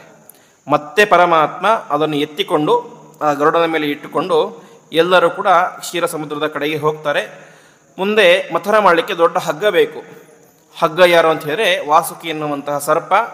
ಇಷ್ಟೆಲ್ಲ ಆಯಿತು, ಸಮುದ್ರ ಮಥನ ಪ್ರಾರಂಭ ಆಯಿತು. ಸ್ವಲ್ಪ ಹೊತ್ತಾಯಿತು, ತಕ್ಷಣದಲ್ಲಿಯೇ ಆ ಸಮುದ್ರದಲ್ಲಿ ಮಂದರ ಪರ್ವತ ಮುಳುಗಲಿಕ್ಕೆ ಪ್ರಾರಂಭ ಆಗಿಬಿಡುತ್ತೆ ಅಂತೆ. ಯಾಕೆಂದರೆ ಭಾರೀ ವೇಟ್ ಇರುವಂಥ ದೊಡ್ಡ ಪರ್ವತ ಅದು. ಮುಳುಗಲಿಕ್ಕೆ ಪ್ರಾರಂಭ ಆದಾಗ ಮತ್ತೆ ಪರಮಾತ್ಮ ಹತ್ತಿರ ಪ್ರಾರ್ಥನೆ ಮಾಡ್ತಾರೆ. ಆವಾಗ ಪರಮಾತ್ಮ ಸಾಕ್ಷಾತ್ ಕೂರ್ಮ ರೂಪದಿಂದಾಗಿ ಬಂದು ಆ ಪರ್ವತದ ಕೆಳಗಡೆ ನಿಂತ್ಕೊಳ್ತಾನೆ, ಪರ್ವತವನ್ನು ಎತ್ತಿ ಹಿಡಿದುಕೊಳ್ತಾನೆ. ಇಷ್ಟ ಆಯಿತು, ಮತ್ತೆ ಸ್ವಲ್ಪ ಕಡಿಲಿಕ್ಕೆ ಪ್ರಾರಂಭ ಮಾಡಿದ್ರು, ಪರ್ವತ ಮೇಲೆ ಹಾರ್ಲಿಕ್ಕೆ ಪ್ರಾರಂಭ ಆಯಿತು ಅಂತ. ಯಾಕೆಂದರೆ ಅಷ್ಟು ವೇಗದಿಂದ ಕಡಿತಾ ಇದ್ದಾರೆ, ಹಾಗಾಗಿ ಮೇಲೆ ಹಾರ್ಲಿಕ್ಕೆ ಪ್ರಾರಂಭ ಆಯಿತು ಅಂತೆ. ಮತ್ತೆ ಪರಮಾತ್ಮ ಪರ್ವತದ ಮೇಲೆ ಒಂದು ರೂಪದಿಂದ, ಕೊನೆಗೆ ಪರ್ವತದ ಒಳಗಡೆ ಒಂದು ರೂಪದಿಂದ,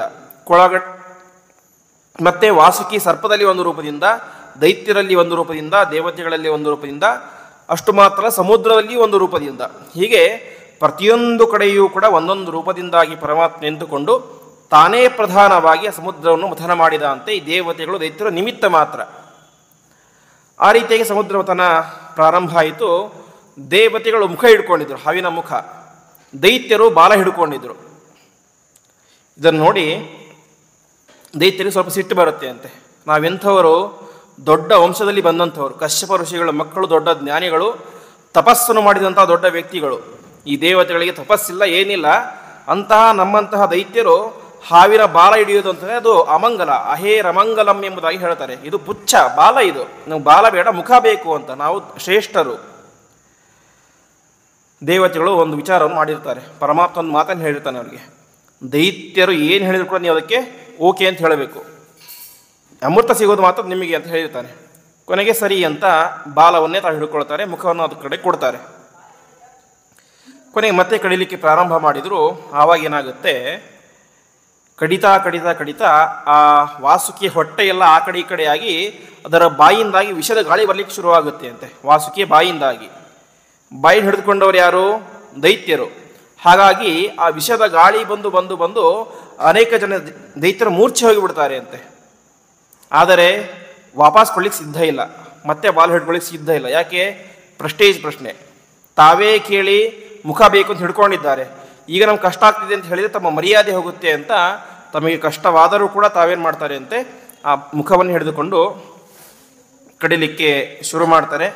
ಇಷ್ಟೆಲ್ಲ ಆಯಿತು. ಮುಂದೆ ಮೊದಲು ಬಂದಂತಹ ವಸ್ತು ಅಂತ ಹೇಳಿದರೆ ಅದು ವಿಷ ಬಂತು ಅಂತ. ಹಾಗಾಗಿ ಪ್ರಾರಂಭದಲ್ಲಿ ನಾವೇನೋ ಒಳ್ಳೆ ಕೆಲಸ ಮಾಡಲಿಕ್ಕೆ ಶುರು ಮಾಡಿದರೆ ಅದಕ್ಕೆ ವಿಘ್ನಗಳೇ ಬರುತ್ತೆ. ಆ ವಿಘ್ನಗಳನ್ನು ಮೆಟ್ಟಿ ನಿಂತಾಗ ಏನಾಗುತ್ತೆ, ಮುಂದೆ ನಮಗೆ ಬೇಕಾದಂತಹ ಫಲ ಎಂಬುದು ಸಿಗುತ್ತೆ. ಆ ರೀತಿಯಾಗಿ ಹಾಲಾಹಾಲ ಎನ್ನುವಂಥ ವಿಷಯ ಬಂತು. ಆವಾಗ ದೈತ್ಯರಿಗೆ, ದೇವತೆಗಳಿಗೆ ತುಂಬ ಹೆದರಿಕೆ ಆಗಿಬಿಡುತ್ತೆ. ಯಾಕೆ? ಹಾಲಾಹಾಲ ವಿಷಯನ್ನು ಹಾಗೇ ಬಿಟ್ಟರೆ ಎಲ್ಲರನ್ನೂ ಸುಟ್ಟು ಹಾಕಿಬಿಡುತ್ತೆ. ಅದನ್ನು ಹಿಡಿದುಕೊಳ್ಳುವಂಥ ಶಕ್ತಿ ಯಾರಿಗೂ ಇಲ್ಲ. ಹಾಗಾಗಿ ಏನು ಮಾಡಬೇಕು ಅಂತ ಗೊತ್ತಾಗದೇ ಇದ್ದಾಗ ರುದ್ರದೇವರು ಹೇಳ್ತಾರೆ ಅಂತೆ, ಪಾರ್ವತಿ ದೇವಿ ಬಳಿ ಹೇಳ್ತಾರೆ. ಕೈಲಾಸ ಪರ್ವತದಲ್ಲಿ ರುದ್ರದೇವರು ಇರ್ತಾರೆ. ಅವ್ರು ಹೇಳ್ತಾರೆ, ನೋಡು ಪಾರ್ವತಿ, ಇವತ್ತು ಹಾಲಾಹಲ ವಿಷಯ ಬಂದಿದೆ. ಅದನ್ನು ಹಾಗೇ ಬಿಟ್ಟರೆ ಇಡೀ ಜಗತ್ತು ನಾಶವಾಗಿ ಹೋಗಿಬಿಡುತ್ತೆ. ಹಾಗಾಗಿ ನಾನು ಹೋಗಿ ಆ ವಿಷಯವನ್ನು ಕುಡಿತೇನೆ, ನೀನು ನನಗೆ ಅನುಮತಿ ಕೊಡು ಅಂತ. ಯಾಕೆ? ಮಾಡ್ತಾ ಇರೋವಂಥ ಕೆಲಸ ತುಂಬ ಕಷ್ಟದ ಕೆಲಸ.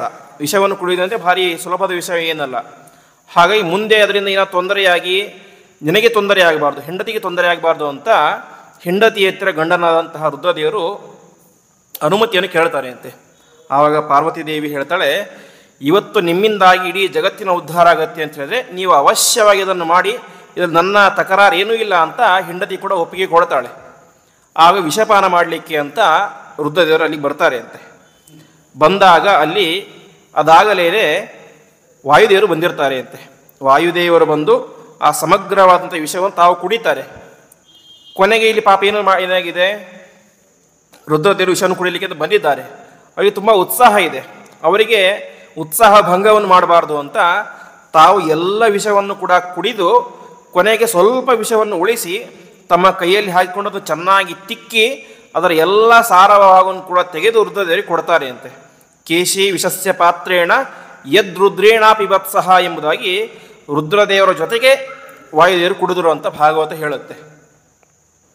ಕೊನೆಗೆ ಆ ಒಂದು ಹನಿ ವಿಷವನ್ನು ಕೂಡ ತಡೆದುಕೊಳ್ಳಲಿಕ್ಕೆ ಆಗದೆ ಕೊನೆಗೆ ರುದ್ರದೇವರು ತಲೆ ತಿರುಗಿ ಬಿದ್ದು ಅವರ ಕುತ್ತಿಗೆ ಎಲ್ಲ ನೀಲಿಯಾಗಿ ನೀಲಕಂಠರಾದರು, ವಿಷಕಂಠರಾದರು. ತಮ್ಮ ತಲೆಯ ಮೇಲೆ ಚಂದ್ರನನ್ನು ಮತ್ತು ಯಾವ ಗಂಗೆಯನ್ನು ಇಟ್ಟುಕೊಂಡು ತಮಗೆ ಆದಂತಹ ಉಷ್ಣವನ್ನು ಕಡಿಮೆ ಮಾಡಿಕೊಂಡ್ರು ಎಂಬುದಾಗಿ ಹೇಳ್ತಾರೆ. ಈ ರೀತಿಯಾಗಿ ವಿಷವನ್ನು ಪಾನ ಮಾಡಿದ್ಯಾರು? ವಾಸ್ತವಿಕವಾಗಿ ವಾಯುದೇವರು. ರುದ್ರದೇವರು ಕುಡಿದಿದ್ದು ತುಂಬ ಸ್ವಲ್ಪ. ಆದರೆ ಖ್ಯಾತಿ ಬಂದಿದ್ಯಾರಿಗೆ? ವಿಷಕಂಠ ಅಂತ ರುದ್ರದೇವರಿಗೆ ಮಾತ್ರ. ಅದಕ್ಕೆ ಆಚಾರ್ಯರು ತಾತ್ಪರ್ಯದಲ್ಲಿ ಹೇಳ್ತಾರೆ, ಭಾಗವತ ತಾತ್ಪರ್ಯದಲ್ಲಿ. ಯಾಕೆ ಈ ರೀತಿ ಆಯಿತು ಅಂತ ಹೇಳಿದರೆ, ವಾಸ್ತವಿಕವಾಗಿ ಇಲ್ಲಿ ಸಾಕ್ಷಾತ್ ಪರಮಾತ್ಮನೇ ಇದ್ದ, ವಾಯುದೇವರಿದ್ದರು, ಅವರೇ ಎಲ್ಲ ವಿಷಯ ಕುಡಿಬೋದಾಗಿತ್ತು. ರುದ್ರದೇವರು ಯಾಕೆ ಕೊಟ್ಟರು ಅಂತ ಹೇಳಿದರೆ, ರುದ್ರದೇವರಿಗೆ ವಿಷಕಂಠ ಎಂಬುದಾಗಿ ಖ್ಯಾತಿ ಬರಲಿಕ್ಕೋಸ್ಕರ ಆ ರೀತಿಯಾಗಿ ಮಾಡಿದರು ಎಂಬುದಾಗಿ ಹೇಳ್ತಾರೆ. ಯಾಕೆಂದರೆ ಹಿಂದೆ ಅನೇಕ ಕಷ್ಟ ಬಂದಿತ್ತು. ಪರ್ವತ ಮುಳುಗಿ ಹೋಗ್ತಾ ಇತ್ತು, ಪರ್ವತ ಮೇಲೆ ಹಾರ್ತಾ ಇತ್ತು. ಇಷ್ಟೆಲ್ಲ ಆದಾಗ ಸಾಲ್ವ್ ಮಾಡಿದ್ಯಾರು? ಅದನ್ನು ಪರಮಾತ್ಮನೇ ಬಂದು ಪರಿಹಾರ ಮಾಡಿದ. ಇವಾಗ ಅವನೇ ಪರಿಹಾರ ಮಾಡ್ಬೋದಾಗಿತ್ತು. ಆದರೆ ವಿಷಕಂಠ ಎಂಬುದಾಗಿ ರುದ್ರದೇವರಿಗೆ ಖ್ಯಾತಿ ಬರಬೇಕು ಎಂಬ ವಿಚಾರದಿಂದಾಗಿ ಆ ರೀತಿಯಾಗಿ ಮಾಡಿದರು ಎಂಬುದಾಗಿ ಆಚಾರ್ಯರು ತಾತ್ಪರ್ಯದಲ್ಲಿ ತಿಳಿಸ್ತಾರೆ. ಈ ರೀತಿಯಾಗಿ ಇಷ್ಟೆಲ್ಲ ಆಯಿತು. ಮುಂದೆ ಕೊನೆಗೆ ಐರಾವತ ಎಂಬಂಥ ಆನೆ ಬಂತು, ಮತ್ತು ಪಾರಿಜಾತ ವೃಕ್ಷ ಬಂತು, ಅನೇಕ ಅಪ್ಸರಾ ಸ್ತ್ರೀಯರು ಬಂದರು, ಅನೇಕ ಆಯುಧಗಳು, ಉಚ್ಚೇಶವಸ್ ಎಂಬಂಥ ಕುದುರೆ ಎಲ್ಲವೂ ಕೂಡ ಬಂತು. ಅದೆಲ್ಲವನ್ನು ಕೂಡ ಈ ದೇವತೆಗಳು ಸ್ವೀಕಾರ ಮಾಡ್ತಾರೆ ಅಂತೆ. ಇಷ್ಟೆಲ್ಲ ಆದ ಮೇಲೆ ಮುಂದೆ ಸಾಕ್ಷಾತ್ ಯಾವ ಮಹಾಲಕ್ಷ್ಮೀ ದೇವಿ ಬರ್ತಾಳೆ. ಸವ್ರೀಡಹಾಸಂ ದದತಿ ಸುಶೋಭನಂ ಅಂತ ಪರಮ ಸುಂದರವಾದಂತಹ ಆ ರೂಪ. ಇನ್ನೊಂದು ವಿಚಾರ ಅಂತ ಹೇಳಿದ್ರೆ, ಆ ವಿಷ ಬರುತ್ತಲ್ಲ, ಆ ವಿಷ ಕುಡಿತಾರೆ, ಕುಡಿದು ಅದರ ಸ್ವಲ್ಪ ಉಳಿಸ್ತಾರೆ ಅಂತೆ ರುದ್ರದೇವರು. ಕೊನೆಗೆ ಆ ವಿಷದಿಂದಾಗಿ ಹುಟ್ಟಿದಂಥವುಗಳೇನೆ ಈ ಸರ್ಪ, ಚೇಳು ಮುಂತಾದಂಥ ವಿಷ ಸರ್ಪಗಳು ಅದರಿಂದಾಗಿ ಹುಟ್ಟುತ್ತೆ ಅಂತೆ. ಇನ್ನಷ್ಟು ವಿಷ ಉಳಿಯುತ್ತೆ ಅಂತೆ. ಆ ವಿಷವನ್ನು ಯಾವ ಶುಕ್ರಾಚಾರ್ಯರು, ದೈತ್ಯರ ಗುರುಗಳು, ರುದ್ರದೇವರನ್ನು ಕುರಿತು ತಪಸ್ಸನ್ನು ಮಾಡಿ ಆ ವಿಷಯವನ್ನು ತಾವು ಪಡ್ಕೊಳ್ತಾರೆ ಅಂತೆ. ಮುಂದೆ ಇದೇ ವಿಷವನ್ನು ಯಾವ ಶಕುನಿ ತಾನು ಶುಕ್ರಾಚಾರ್ಯರ ಮನವನ್ನು ಒಲಿಸಿ ಅವರ ಕಡೆಯಿಂದ ವಿಷವನ್ನು ತೆಗೆದುಕೊಂಡು ಬಂದು ಭೀಮಸೇನ ದೇವರ ಮೇಲೆ ವಿಷ ಪ್ರಯೋಗವನ್ನು ಮಾಡ್ತಾನೆ. ಹಾಗಾಗಿ ಭೀಮಸೇನ ದೇವರ ಮೇಲೆ ಮಾಡಿದಂಥ ವಿಷ ಯಾವುದು ಅಂತ ಹೇಳಿದ್ರೆ, ಸಮುದ್ರ ಮಥನ ಸಂದರ್ಭದಲ್ಲಿ ಬಂದಂತಹ ವಿಷ. ಸಮುದ್ರ ಮಥನದಲ್ಲಿ ಬಂದಂತಹ ವಿಷವನ್ನು ಸಂಪೂರ್ಣವಾಗಿ ಕುಡಿದವರು ಯಾರು? ವಾಸ್ತವಿಕವಾಗಿ ವಾಯುದೇವರೇನೆ. ಅದರಿಂದಲೇ ಅವರಿಗೆ ಏನಾಗಲಿಲ್ಲ. ಇನ್ನು ಉಳಿದಂತಹ ಆ ಒಂದು ಹನಿ ವಿಷವನ್ನು ರುದ್ರದೇವರು ಚೆನ್ನಾಗಿ ತಾವೇ ತಿಕ್ಕಿಕೊಟ್ಟಿದ್ದು, ಆ ವಿಷಯವನ್ನು ಭೀಮಸೇನ ದೇವರ ಮೇಲೆ ಪ್ರಯೋಗ ಮಾಡಿದಾಗ ಭೀಮಸೇನ ದೇವರಿಗೆ ಏನೂ ಆಗೋದಿಲ್ಲ. ಈ ರೀತಿಯಾಗಿ ಸಮುದ್ರ ಮಥನದಲ್ಲಿ ಬಂದಂತಹ ವಿಷ ಮುಂದೆ ಯಾವ ಭೀಮಸೇನ ದೇವರವರೆಗೂ ಕೂಡ ಬರುತ್ತೆ. ಈ ರೀತಿಯಾಗಿ ಮುಂದೆ ಲಕ್ಷ್ಮೀದೇವಿಯ ಒಂದು ಆವಿರ್ಭಾವ ಆಗುತ್ತೆ. ಲಕ್ಷ್ಮೀದೇವಿಯನ್ನು ಮದುವೆ ಆಗಬೇಕು ಅಂತ ಪ್ರತಿಯೊಬ್ಬರು ಕೂಡ ಮುಂದೆ ಬರ್ತಾರೆ ಅಂತೆ. ನಾನು ಮದುವೆ ಆಗಬೇಕು, ನಾನು ಮದುವೆ ಆಗಬೇಕು ಅಂತ ಎಲ್ಲರೂ ಕೂಡ ಬರ್ತಾರೆ. ಆವಾಗ ಲಕ್ಷ್ಮೀದೇವಿ ಹೇಳ್ತಾಳೆ, ನೀವ್ಯಾರೂ ಕೂಡ ನನ್ನನ್ನು ಮದುವೆ ಆಗಲಿಕ್ಕೆ ಮುಂದೆ ಬರಬೇಡಿ, ನಾನೇ ನಿಮ್ಮನ್ನು ಸ್ವಯಂವರ ರೂಪದಿಂದ ನನಗೆ ಯಾರು ಬೇಕೋ ಅವ್ರನ್ನ ಮದುವೆ ಆಗ್ತೀನಿ ಎಂಬುದಾಗಿ ಮುಂದೆ ಬರ್ತಾಳೆ ಅಂತೆ. ಆ ರೀತಿಯಾಗಿ ಬಂದಾಗ ಮುಂದೆ ಅನೇಕ ಜನ ಇರ್ತಾರೆ, ಅನೇಕ ಜನ ದೇವತೆಗಳಿರ್ತಾರೆ, ದೈತ್ಯರಿರ್ತಾರೆ, ಎಲ್ಲರೂ ಕೂಡ ಇರ್ತಾರೆ.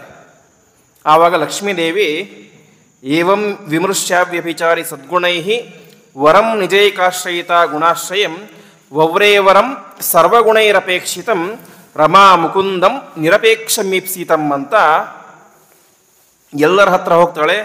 ನಿಮ್ಮ ಹತ್ರ ಇಷ್ಟೊಂದು ಗುಣಗಳಿದ್ದಾವೆ, ಈ ರೀತಿಯ ದೋಷಗಳಿದ್ದಾವೆ ಅಂತ. ಬ್ರಹ್ಮದಾದಿ ದೇವರಲ್ಲಿಯೂ ಕೂಡ ದೋಷವನ್ನು ಹೇಳ್ತಾಳೆ ಅಂತೆ. ಬ್ರಹ್ಮದೇವರು ಒಂದು ಬಾರಿ ತಪಸ್ಸನ್ನು ಮಾಡ್ತಾ ಇರ್ತಾರೆ ಗಂಗಾಸಾಗರ ಸಂಗಮದ ಪ್ರದೇಶದಲ್ಲಿ. ಆ ಸಂದರ್ಭದಲ್ಲಿ ಏನಾಗುತ್ತೆ, ಸ್ವಲ್ಪ ನೀರು ಅವರಿಗೆ ಸಿಡಿಯುತ್ತೆ ಅಂತೆ ಬ್ರಹ್ಮದೇವರಿಗೆ. ಆವಾಗ ಈ ವರುಣನಿಗೆ ಶಾಪವನ್ನು ಕೊಡ್ತಾರೆ, ನೀನು ಶಾಂತನಾಗಿ ಹೋಗಿಬಿಡು ಅಂತ. ಹಾಗಾಗಿ ಅವನೇ ಮುಂದೆ ಶಂತನುವಾಗಿ ಅವತಾರ ಮಾಡ್ತಾನೆ, ಭೀಷ್ಮಾಚಾರ್ಯರ ತಂದೆಯಾಗಿ. ಹೀಗೆ ಬ್ರಹ್ಮದೇವರಲ್ಲೂ ಕೂಡ ದೋಷಗಳಿದ್ದಾವೆ. ಹಾಗಾಗಿ ಯಾರೂ ಕೂಡ ದೋಷ ಇಲ್ಲದೇ ಇರುವಂಥ ವ್ಯಕ್ತಿಗಳೇ ಅಲ್ಲ, ಪ್ರತಿಯೊಬ್ಬರಲ್ಲೂ ದೋಷ ಇದೆ. ದೋಷ ಇಲ್ಲದೇ ಇರುವಂತಹ ಏಕೈಕ ವ್ಯಕ್ತಿ ಅಂತ ಹೇಳಿದರೆ ಅದು ಪರಮಾತ್ಮನೊಬ್ಬನೇ ಎಂಬುದಾಗಿ ರಮಾ ಮುಕುಂದಂ ನಿರಪೇಕ್ಷಮೀಪ್ಸಿತಂ ಅಂತ ಮುಂದೆ ಆ ಲಕ್ಷ್ಮೀದೇವಿ ಮತ್ತು ನಾರಾಯಣ ಇಬ್ಬರ ದಿವ್ಯವಾದಂತಹ ವಿವಾಹ ಎಂಬುದಾಗುತ್ತೆ. ಇಷ್ಟೆಲ್ಲ ಆದ ಮೇಲೆ ಮತ್ತೆ ಸಮುದ್ರ ಮಥನ ಪ್ರಾರಂಭ ಆಗುತ್ತೆ. ಅದಾದ ಮೇಲೆ ವಿಶೇಷವಾಗಿ ಯಾವ ಮದ್ಯ ಬರುತ್ತೆ, ಆ ಮದ್ಯವನ್ನು, ಹೆಂಡವನ್ನು ದೈತ್ಯರು ಸ್ವೀಕಾರ ಮಾಡ್ತಾರೆ. ಹೀಗೆ ಬಂದಂತಹ ಕೆಟ್ಟ ವಸ್ತುಗಳನ್ನು ದೈತ್ಯರು ಸ್ವೀಕಾರ ಮಾಡ್ತಾರೆ, ಒಳ್ಳೆಯ ವಸ್ತುಗಳನ್ನು ದೇವತೆಗಳು ಸ್ವೀಕಾರ ಮಾಡ್ತಾರೆ. ಇಷ್ಟೆಲ್ಲ ಆಯಿತು. ಕೊನೆಗೆ ಬಂದಂತಹ ವಸ್ತು ಅಂತ ಹೇಳಿದ್ದು ಅಮೃತ ಅಂತ. ಅಮೃತ ಸ್ವಯಂ ತಾನಾಗಿ ಮೇಲೆ ಬರಲಿಲ್ಲ. ಪರಮಾತ್ಮನ ಇನ್ನೊಂದು ರೂಪ ಯಾವ ಧನ್ವಂತರಿ ರೂಪ, ಆ ಧನ್ವಂತರಿ ರೂಪಿಯಾದಂತಹ ಪರಮಾತ್ಮ ತನ್ನ ಕೈಯಲ್ಲಿ ಅಮೃತದ ಕಲಶವನ್ನು ಹಿಡಿದುಕೊಂಡು ಮೇಲಕ್ಕೆ ಆವಿರ್ಭಾವ ಆಗಿ ಬರ್ತಾರೆ ಅಂತೆ. ಆ ಸಂದರ್ಭದಲ್ಲಿ ಎಲ್ಲ ದೇವಾನುದೇವತೆಗಳು ಕೂಡ ಆ ಪರಮಾತ್ಮನ ವಿಶೇಷವಾದಂತಹ ಸ್ತೋತ್ರವನ್ನು ಮಾಡ್ತಾರೆ ಅಂತೆ. ಧನ್ವಂತರೀತಿ ವಿಖ್ಯಾತ ಆಯುರ್ವೇದ ದೃಗ್ ಇಜ್ಜಭಾಕ್ ತಮಾಲೋಕ್ಯ ಸುರಾ ಸರ್ವೇ ಕಲಶಂ ಚಾಮೃತಾಭೃತಂ ಅಂತ ಅಮೃತದ ಕಲಶವನ್ನು ಹಿಡ್ಕೊಂಡು ಬಂದಿದ್ದಾನೆ ಪರಮಾತ್ಮ. ಆವಾಗೇನಾಗುತ್ತೆ, ಇಲ್ಲಿ ತನಕ ಆಗಿದ್ದಂಥ ಒಪ್ಪಂದ ಏನೋ ಇಬ್ಬರು ಕೊಡುವ 50-50 ಅಂತ. ಆದರೆ ಯಾವಾಗ ಅಮೃತದ ಕಲಶವನ್ನು ನೋಡಿದರೂ ದೈತ್ಯರು ತಕ್ಷಣದಲ್ಲಿ ಏನೇ ತಾವು ಓಡಿ ಹೋಗಿ ಧನ್ವಂತರಿ ರೂಪಿಯ ಅಂತ ಪರಮಾತ್ಮನ ಕೈಯಲ್ಲಿ ಇದ್ದಂತಹ ಕಲಶವನ್ನು ಅಪಹಾರ ಮಾಡಿಬಿಡ್ತಾನೆ, ಕದ್ದುಕೊಂಡು ಹೋಗಿಬಿಡ್ತಾರೆ. ಈ ಸಂದರ್ಭದಲ್ಲಿ ವ್ಯಾಖ್ಯಾನಕಾರ ತಿಳಿಸ್ತಾರೆ, ಪರಮಾತ್ಮನಿಗೆ ಅದನ್ನು ಕಾಪಾಡಿಕೊಳ್ಳುವಂಥ ಶಕ್ತಿ ಇರಲಿಲ್ವಾ ಅಂತ. ತನ್ನ ಕೈಯಲ್ಲಿ ಅಮೃತ ಇದೆ, ದೈತ್ಯರು ಬಂದಾಗ ಅದನ್ನು ಕಾಪಾಡಿಕೊಳ್ಳುವಂಥ ಶಕ್ತಿ ಪರಮಾತ್ಮನಿಗೆ ಇರಲಿಲ್ವಾ ಅಂತ ಕೇಳಿದರೆ ಅದಕ್ಕೆ ಹೇಳ್ತಾರೆ, ಪರಮಾತ್ಮನಿಗೆ ಅದನ್ನು ಕಾಪಾಡಿಕೊಳ್ಳುವಂಥ ಶಕ್ತಿ ಇತ್ತು, ಆದರೂ ಕೂಡ ಸುಮ್ಮನೆ ಇದ್ದ. ಯಾಕೆ ಅಂತ ಹೇಳಿದರೆ ಈ ದೈತ್ಯರೇ ತಾವು ಮಾಡಿಕೊಂಡಂಥ ಒಪ್ಪಂದನ ಮುಂಚೆ ಮುರಿದ್ರು ಅಂತ. ಯಾಕೆ? ದೈತ್ಯರಿಗೂ ದೇವತೆಗಳಿಗಾದಂಥ ಒಪ್ಪಂದ ಏನು?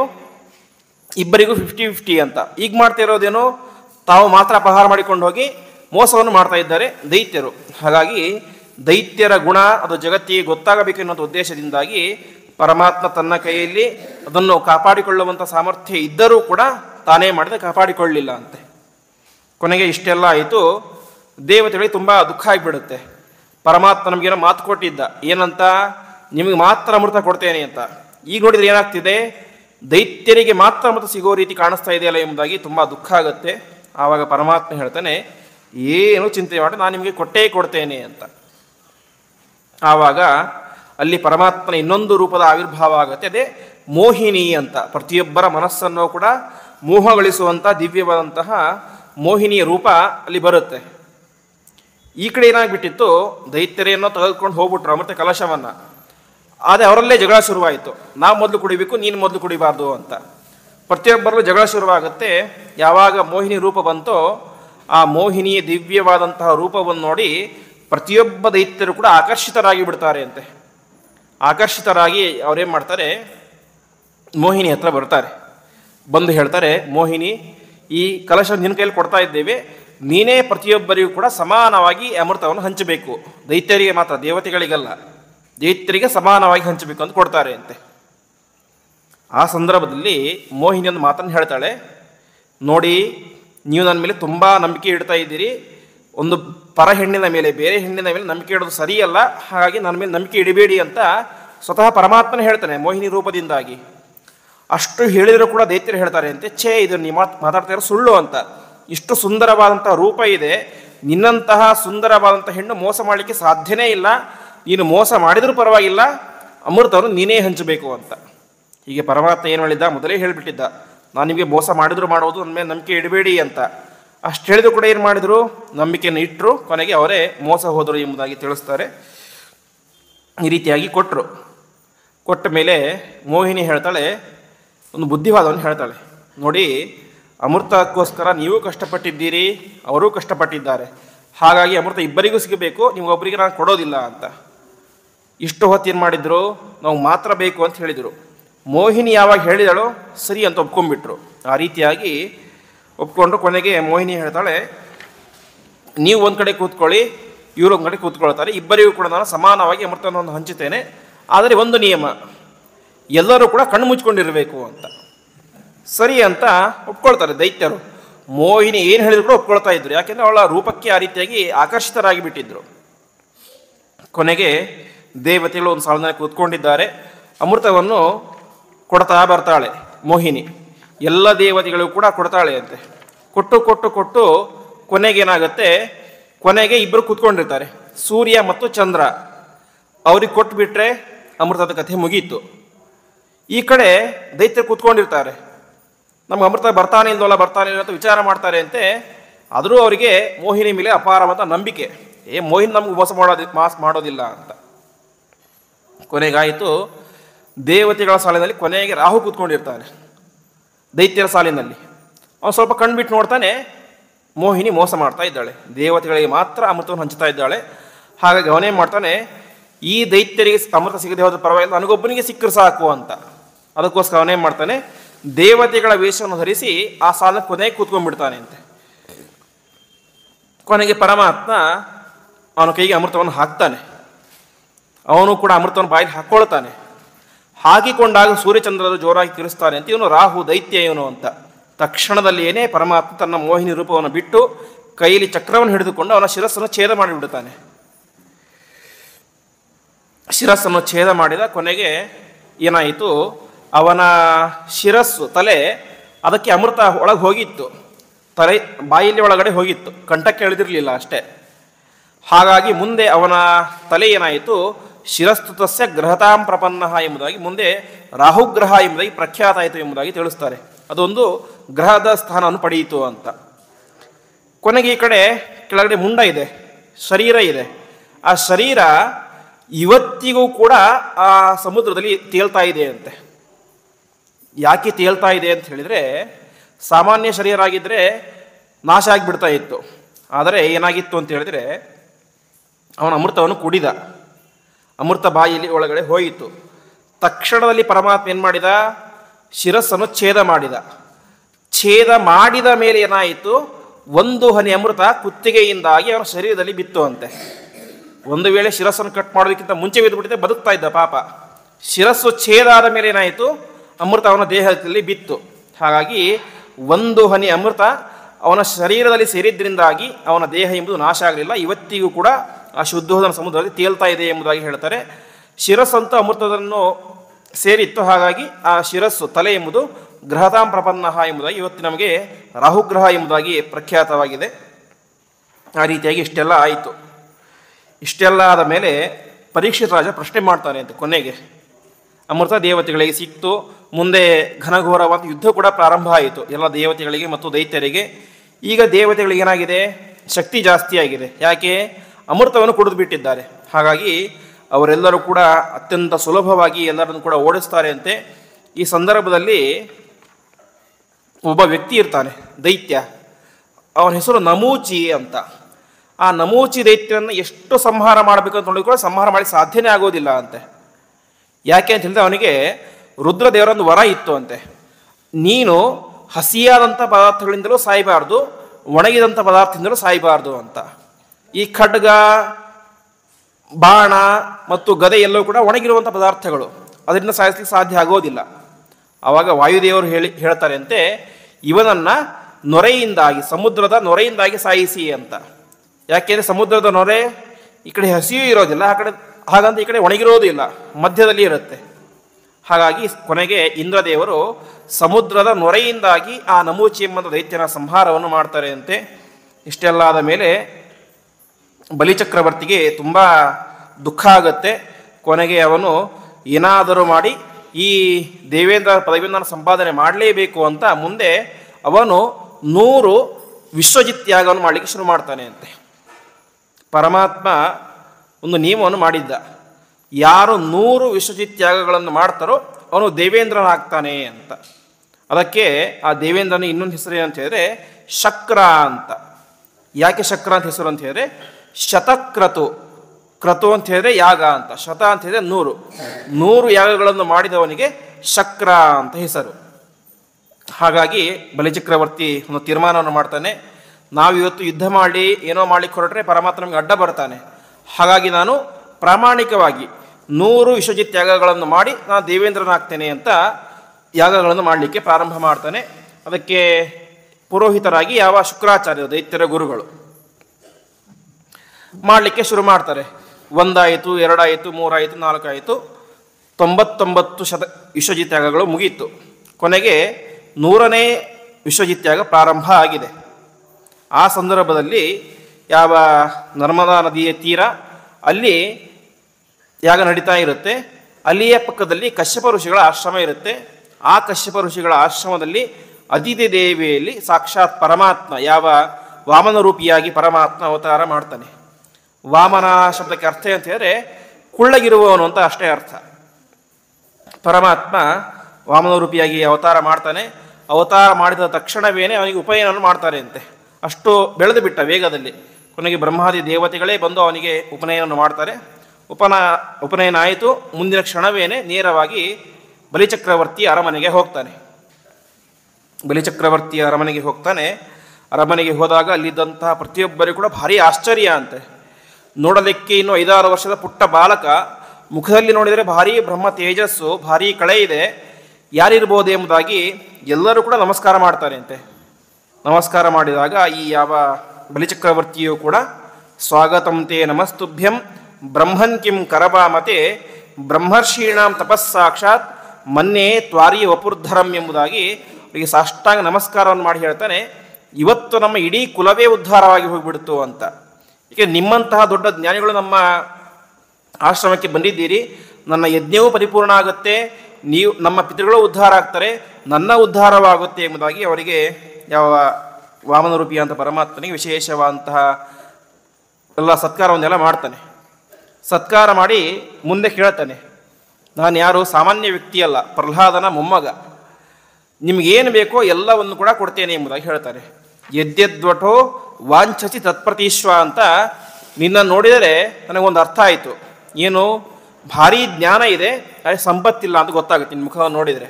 ಹಾಗಾಗಿ ನಿನಗೆ ಬೆಳ್ಳಿ ಬೇಕಾ, ಬಂಗಾರ ಬೇಕಾ, ಭೂಮಿ ಬೇಕಾ, ಹಸುಗಳು ಬೇಕಾ, ಏನು ಬೇಕೋ ಕೇಳು, ಎಲ್ಲವನ್ನು ಕೂಡ ಕೊಡ್ತೇನೆ. ಅಥವಾ ನಿನಗೆ ಒಂದು ಹೆಣ್ಣು ಬೇಕಾ ಹೇಳು, ಹೆಣ್ಣು ಕೊಟ್ಟು ಮದುವೆ ಮಾಡಿಸ್ತೇನೆ. ವಾಸ ಮಾಡಲಿಕ್ಕೆ ಮನೆ ಬೇಕಾ ಹೇಳು, ಮನೆ ಕೊಡ್ತೀನಿ. ಏನೇ ಬೇಕು ಕೇಳು, ಎಲ್ಲವನ್ನು ಕೂಡ ಕೊಡ್ತೇನೆ. ಯಾಕೆಂದರೆ ನಿನ್ನ ಮುಖದಲ್ಲಿ ಕಾಂತಿ ಎಷ್ಟಿದೆ, ಏನು ಬೇಕೋ ಕೇಳು ಅಂತ ಹೇಳ್ತಾನೆ. ಆವಾಗ ಪರಮಾತ್ಮ ಹೇಳ್ತಾನೆ ಅಂತೆ, ಒಳ್ಳೆಯ ಮಾತನಾಡಿದ್ದೀಯಾ ಅಂತ. ಯಾಕೆಂದರೆ ನಿನ್ನ ಕುಲ ಎಂತಹದ್ದು ಅಂತ ಅವನ ಕುಲವನ್ನು ವರ್ಣನೆ ಮಾಡಲಿಕ್ಕೆ ಶುರು ಮಾಡ್ತಾನೆ ಅಂತೆ. ಸ್ವಲ್ಪ ಅವನು ಉಬ್ಬಿಸ್ಬೇಕು ಅಂತ.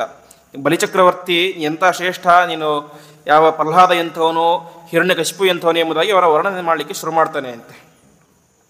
ಇಷ್ಟೆಲ್ಲ ಮಾಡ್ತಾನೆ, ವರ್ಣನೆಯನ್ನು ಮಾಡಿ ಕೊನೆಗೆ ಹೇಳ್ತಾನೆ, ನನಗೆ ದಾನ ಬೇಕು ನಿಜ, ನಾನು ದಾನ ಏನಾದರೂ ಕೇಳಬೇಕು ಅಂತ ಬಂದಿದ್ದೇನೆ. ಆದರೆ ನೀನು ಹೇಳಿದಂತಹ ಯಾವ ವಸ್ತುಗಳು ಬೇಡ ಅಂತ. ಬೆಳ್ಳಿ, ಬಂಗಾರ, ಹೆಣ್ಣು, ಭೂಮಿ, ಗಿಮಿ ಏನೂ ಬೇಡ, ನನಗೆ 3 ಪಾದ ಭೂಮಿಯನ್ನು ಕೊಡು ಅಂತ ಕೇಳ್ತಾನೆ ಅಂತೆ. ಅದು ಕೂಡ ಹೇಳ್ತಾನೆ, ನಿನ್ನ ಪಾದದ ಲೆಕ್ಕದಲ್ಲಿ ಅಲ್ಲ, ನನ್ನ ಪಾದದ ಲೆಕ್ಕದಲ್ಲಿ ಭೂಮಿ ಬೇಕು, 3 ಪಾದ ಭೂಮಿ ಅಂತ. ಅದಕ್ಕೆ ಯಾವ ಬಲಿಚಕ್ರವರ್ತಿ ಹೇಳ್ತಾರಂತೆ, ಮಾಂ ವಚೋಭಿಹಿ ಸಮಾರಾಧ್ಯ ಲೋಕಾನಾಂ ಏಕಮೀಶ್ವರಂ ಪದಂ ತ್ರಯಂ ವೃಣೀತಿಯೋ ಅಬುದ್ಧಿಮಾನಿವ ದಾಶುಷಂ ಅಂತ. ನಿನಗೆ ವಯಸ್ಸು ಮಾತ್ರ ಕಡಿಮೆ, ಬುದ್ಧಿ ಜಾಸ್ತಿ ಅಂತ ನಾನು ಅಂದ್ಕೊಂಡಿದ್ದೆ, ನಿನಗೆ ವಯಸ್ಸು ಕಡಿಮೆ, ಬುದ್ಧಿನೂ ಕಡಿಮೆ ಅಂತ. ಯಾಕೆ ಅಂತ ಹೇಳಿದರೆ, ನನ್ನಂತಹ ಶ್ರೇಷ್ಠ ಚಕ್ರವರ್ತಿಯ ಹತ್ತಿರ ಬಂದು ನನ್ನ ಚೆನ್ನಾಗಿ ಹೊಗಳಿದ್ದೀಯಾ ಬೇಡ. ಮಾಂ ವಚೋಭಿಹಿ ಸಮಾರಾಧ್ಯ, ನನ್ನ ಚೆನ್ನಾಗಿ ಹೊಗಳಿದ್ದೀಯಾ, ನಾನು ತುಂಬ ಸಂತೋಷನಾಗಿದ್ದೇನೆ. ಇಂಥ ಸಂದರ್ಭದಲ್ಲಿ ನನ್ನ ಹತ್ರ ಬಂದು 3 ಪಾದ ಭೂಮಿಯನ್ನು ಕೊಡೋದಕ್ಕೆ ನಿನಗೆ ತಲೆ ಸರಿಯಿಲ್ಲ ಅಷ್ಟೇ. ಹಾಗೆ ಸುಮ್ಮನೆ ನಿನಗೆ ಗೊತ್ತಿಲ್ಲ, ನಾನು ನಿನಗೆ ಬಂಗಾರ ಕೊಡ್ತೇನೆ, ಬೆಳ್ಳಿ ಕೊಡ್ತೇನೆ, ಒಂದು ರಾಜ್ಯವನ್ನು ಕೊಟ್ಟು ಬಿಡ್ತೇನೆ ಅಂತ ಹೇಳ್ತಾನೆ ಅಂತೆ. ಇಷ್ಟು ಹೇಳಿದಾಗೂ ಕೂಡ ಪರಮಾತ್ಮ ಹೇಳ್ತಾನೆ, ನನಗೆ ಅದು ಯಾವುದೂ ಕೂಡ ಬೇಡ ಅಂತ. ದಾನ ಕೊಟ್ಟರೆ ಏನಾಗಬೇಕು, ದಾನ ತೆಗೆದುಕೊಂಡಂಥ ವ್ಯಕ್ತಿಗೆ ತೃಪ್ತಿ ಆಗಬೇಕು, ಸಂತೋಷ ಆಗಬೇಕು. ನನಗೆ ಸಂತೋಷ ಆಗೋದು ಯಾವಾಗ, 3 ಪಾದ ಭೂಮಿಯನ್ನು ಕೊಟ್ಟಾಗ ಮಾತ್ರ. ಅದನ್ನು ಬಿಟ್ಟು ನೀನು 3 ಲೋಕಗಳನ್ನೇ ನನಗೆ ದಾನ ಮಾಡಿದರೂ ಕೂಡ ನನಗೆ ಸಂತೋಷ ಆಗೋದಿಲ್ಲ. ಹಾಗಾಗಿ ನನಗೆ 3 ಪಾದ ಭೂಮಿ ಮಾತ್ರ ಸಾಕು ಎಂಬುದಾಗಿ ಹೇಳ್ತಾನೆ ಅಂತೆ. ಇಷ್ಟು ಹೇಳಿದಾಗ ಬಲಿಚಕ್ರವರ್ತಿ ಹೇಳ್ತಾನೆ, ಸರಿ, ನೀನು ಹಣೆ ಬಾರ, ನಾನೇನು ಮಾಡಲಿ, ನನ್ನ ಹತ್ರ ಬಂದು 3 ಭೂಮಿ ತೆಗೆದುಕೊಂಡು ಹೋದರೆ ಅದು ನನಗೆ ಅವಮಾನ. ವಾಸ್ತವಿಕವಾಗಿ ಬಲಿಚಕ್ರವರ್ತಿ 3 ಪಾದ ಭೂಮಿಯನ್ನು ದಾನ ಕೊಟ್ಟ ಅಂತ ಅದು ಬಲಿಚಕ್ರವರ್ತಿಗೆ ಆದಂಥ ಅವಮಾನ. ಆದರೆ ನಿನ್ನ ಮಾತು ಕೇಳ್ತಾ ಇಲ್ಲ, ಸರಿ ನಿನ್ನ ಹಣೆ ಬಾರ ಕೊಡ್ತೇನೆ ಅಂತ ಕೊಡಲಿಕ್ಕೆ ಅಂತ ಹೇಳ್ತಾನೆ. ಆಚಮನ ಮಾಡ್ತಾನೆ, ಸಂಕಲ್ಪ ಮಾಡಲಿಕ್ಕೆ ಅಂತ ಶುರು ಮಾಡ್ತಾನೆ.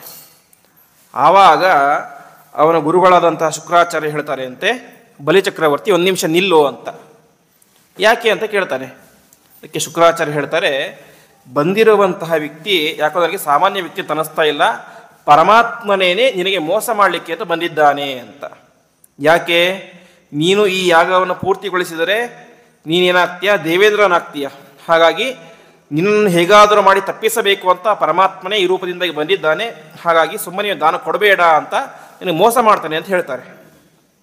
ಅದಕ್ಕೆ ಬಲಿಚಕ್ರವರ್ತಿ ಹೇಳ್ತಾನೆ, ನಖ್ಯ ಸತ್ಯಾತ್ ಪರೋ ಅಧರ್ಮ ಅಂತ. ಸುಳ್ಳು ಮಾತನಾಡೋದಕ್ಕಿಂತ ದೊಡ್ಡ ಅಧರ್ಮ ಯಾವುದೂ ಇಲ್ಲ ಅಂತ. ನಾನು ಇವತ್ತು ಆ ಬಾಲಕನಿಗೆ ಮಾತು ಕೊಟ್ಟಿದ್ದೇನೆ, ದಾನವನ್ನು ಕೊಟ್ಟೇ ಕೊಡ್ತೇನೆ ಅಂತ. ಹಾಗಾಗಿ ಕೊಡ್ತೀನಿ ಅಂತ ಹೇಳಿ ಕೊಡೋದಿಲ್ಲ ಅಂತ ಹೇಳಿ ಅದೇನಾಗುತ್ತೆ, ಸುಳ್ಳು ಮಾತಾಡಿದ ರೀತಿಯಾಗಿ ಆಗುತ್ತೆ, ಅಧರ್ಮವನ್ನು ಮಾಡಿದ ರೀತಿಯಾಗಿ ಆಗುತ್ತೆ. ಹಾಗಾಗಿ ಒಂದು ವೇಳೆ ನನ್ನ ಇಡೀ ರಾಜ್ಯವೇ ನಾಶವಾಗಿ ಹೋದರೂ ಪರವಾಗಿಲ್ಲ, ನಾನೇನು ಮಾಡ್ತೇನೆ, ದಾನವನ್ನು ಕೊಟ್ಟೇ ಕೊಡ್ತೇನೆ ಎಂಬುದಾಗಿ ತನ್ನ ಸತ್ಯದ ಪರಾಕಾಷ್ಠತೆ ಮೆರಿತಾನೆ ಅಂತೆ. ಹಿಂದೆ ನಾವು ನಿನ್ನೆ ಪ್ರವಚನ ಕೇಳಿದಂತೆ ಬಲಿಚಕ್ರವರ್ತಿಯೇನೋ ಭಾರಿ ಪರಮ ದುಷ್ಟ ವ್ಯಕ್ತಿಯಲ್ಲ, ಸಾತ್ವಿಕ ವ್ಯಕ್ತಿಯೇನೆ. ಆದರೆ ಕೆಲವೊಂದು ಸಲ ಆ ದೈತ್ಯಾವೇಶದಿಂದಾಗಿ ದುಷ್ಟನಾಗಿ ಆಡ್ತಾ ಇರ್ತಾನೆ.